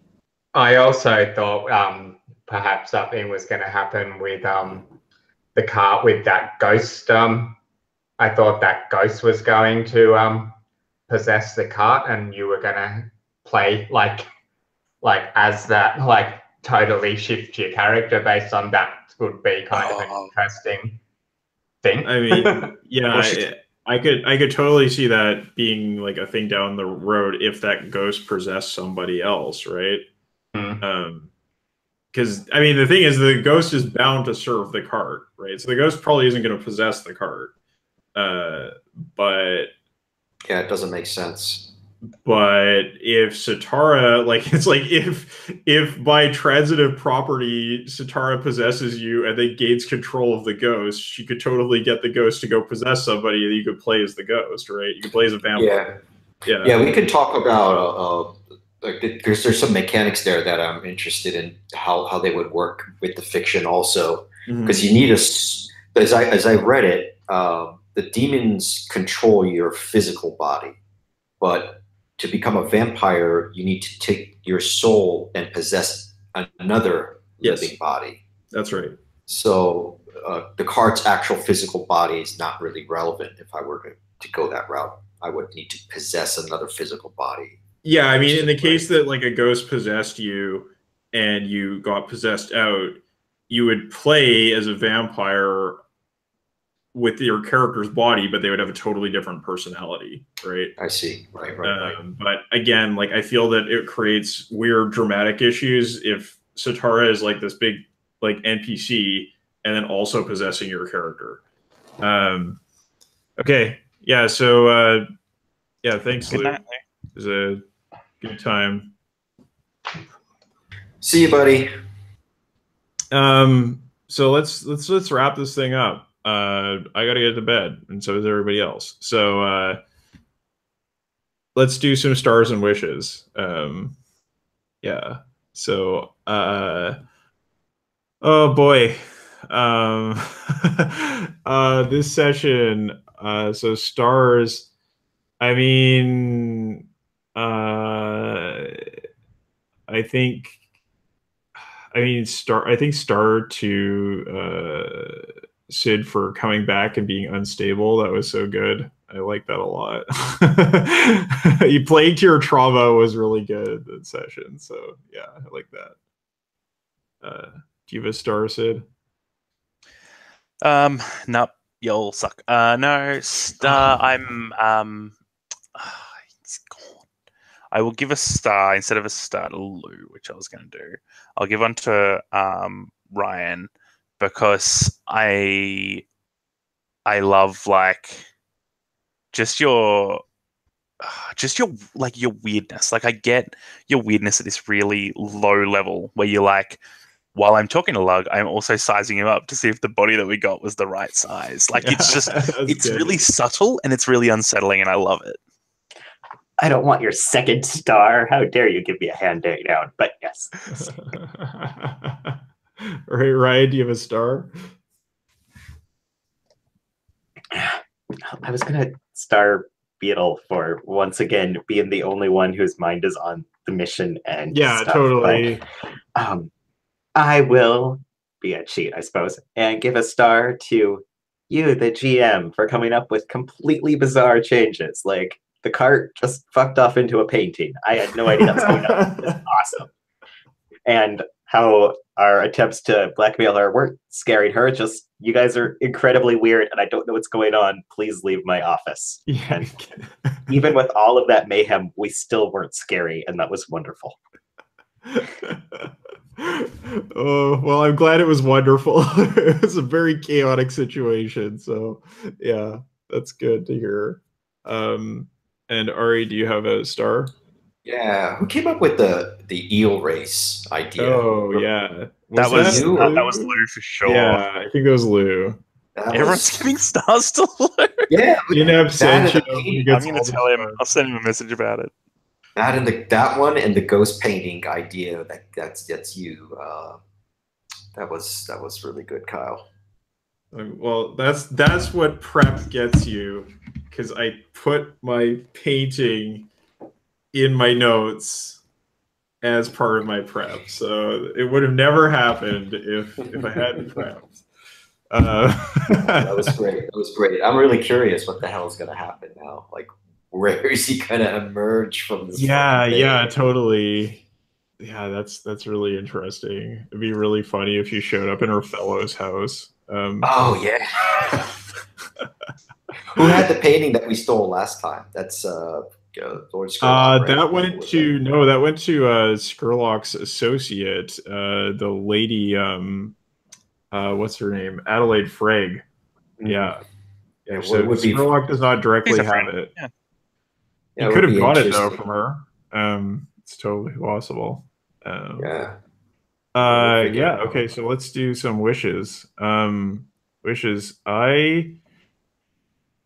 Oh boy. Yeah. I wish we can. Let's see.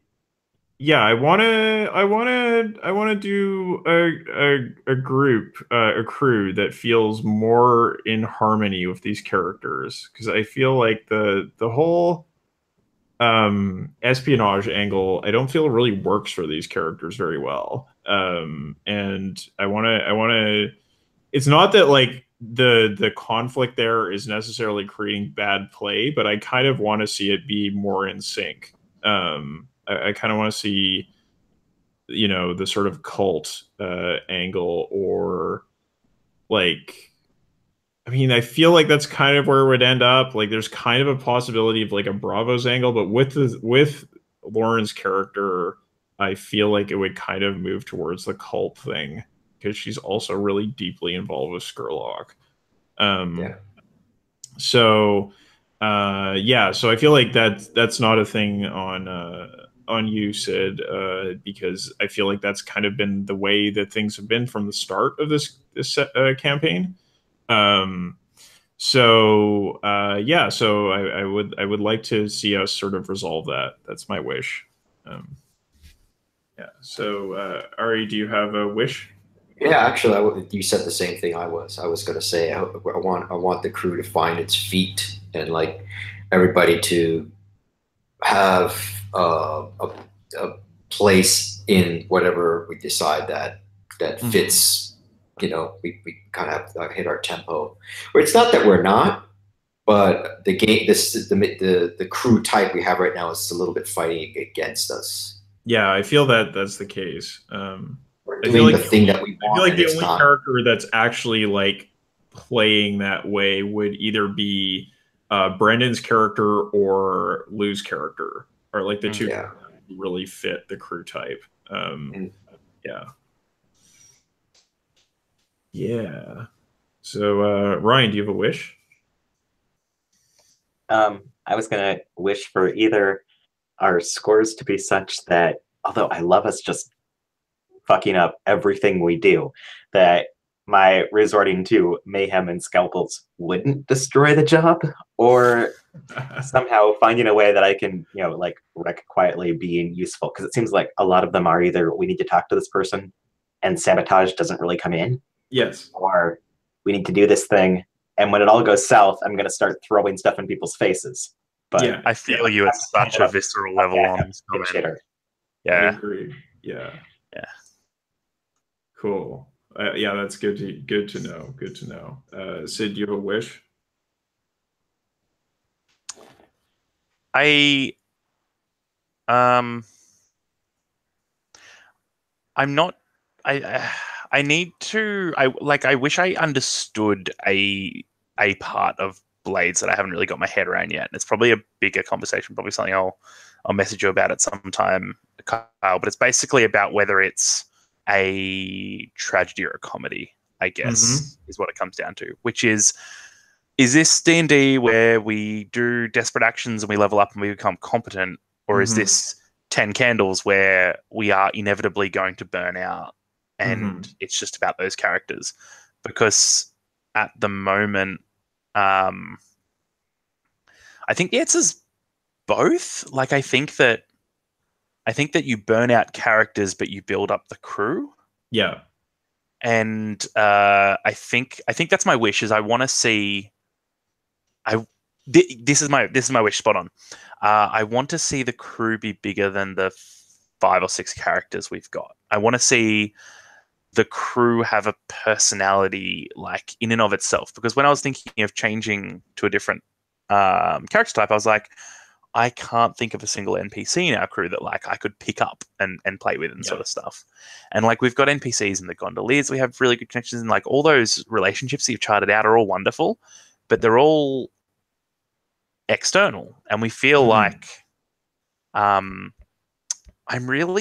being really character defensive, and I don't think you should be in Blades. I think you should be okay with your character burning out and getting 4 trauma, and then picking up another character so that the crew can keep growing. Yeah, I agree with that, and I feel like so the reason why we don't have a lot of NPCs in the crew is because you're tier 0, and that means that you're supposed to have 1 to 2 hangers on, and you also didn't take any cohorts or anything in creation. And so we've got Insight that is now in the crew, right? That is an NPC that has joined the crew, and I think we need to, like, figure out, like, if she fits onto the crew sheet somewhere. Maybe it's like an elite of some sort. But you know, like, fictionally, she is a part of the crew now in some form. But I agree. And I've kind of been pushing for that a little bit here and there from session to session, to be like, well, why doesn't somebody play a different NPC, right? Like, I was talking about Ryan possibly switching, like having Razor go off to do this job for the Unseen, and then playing another character while Razor was out of the situation. So I'm totally down with that happening. It's just I feel like because you went up to tier 1 and then took on such a stronger opponent and then dropped back down to tier 0, you kind of didn't have an opportunity to do the, like, slow build up, right? It was just like, oh, we're tier 1, and now this enormous shitstorm is coming down our heads. So you didn't accumulate very much before you were on your back foot again.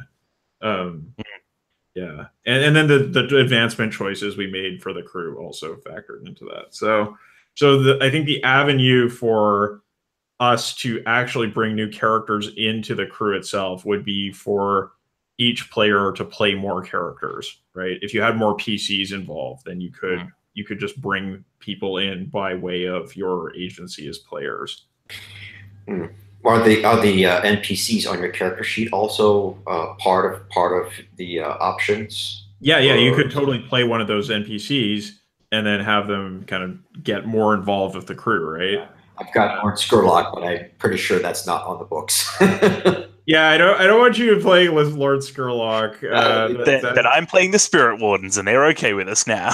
Yeah, well, that's what kind of was thinking. Not one of them, like, all of them. They're a hive mind now.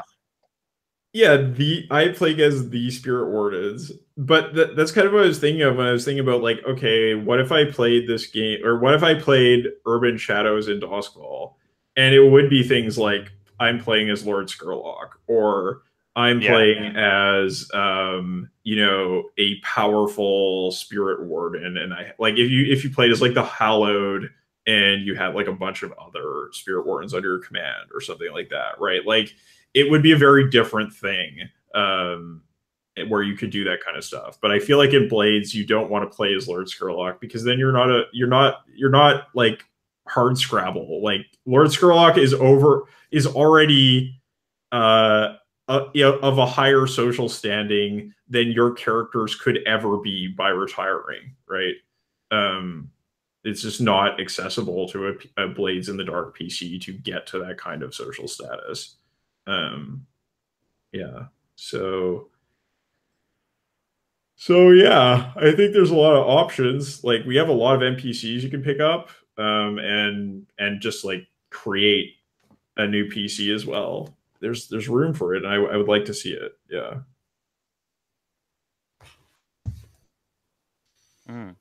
I will hopefully Slack chat with you about this, because I feel like, or even Discord chat with you about this at some point, because I feel like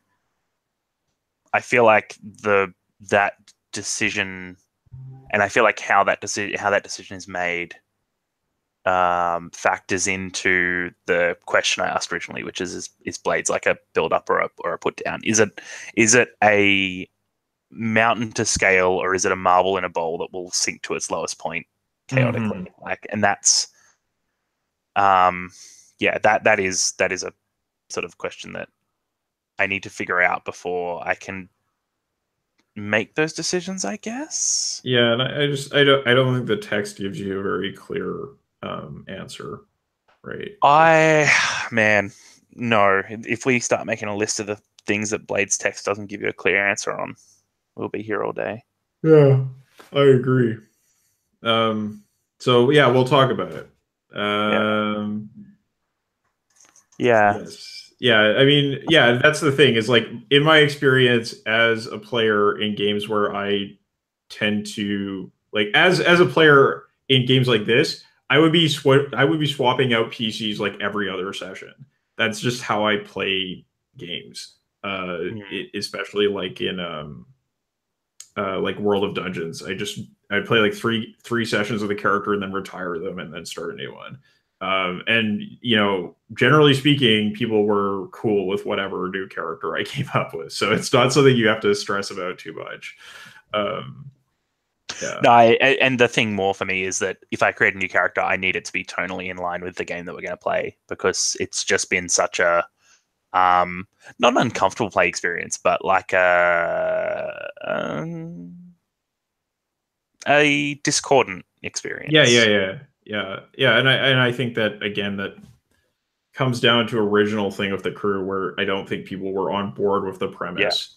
And the playbooks also did not really line up with the premise. So I just want to make sure I know what our premise is before I make character, basically. Yeah, we need to talk about that together with everybody and come up with, like, well, what do we really want to do with this crew going forward? So all right, let's go to bed. Everybody's got to get up for work. Let's go. Yeah. Thanks for playing, everybody. It was a fun session, even if it was a weird session. Oh, absolutely. It was cool. All right. Bye. Good night, everyone.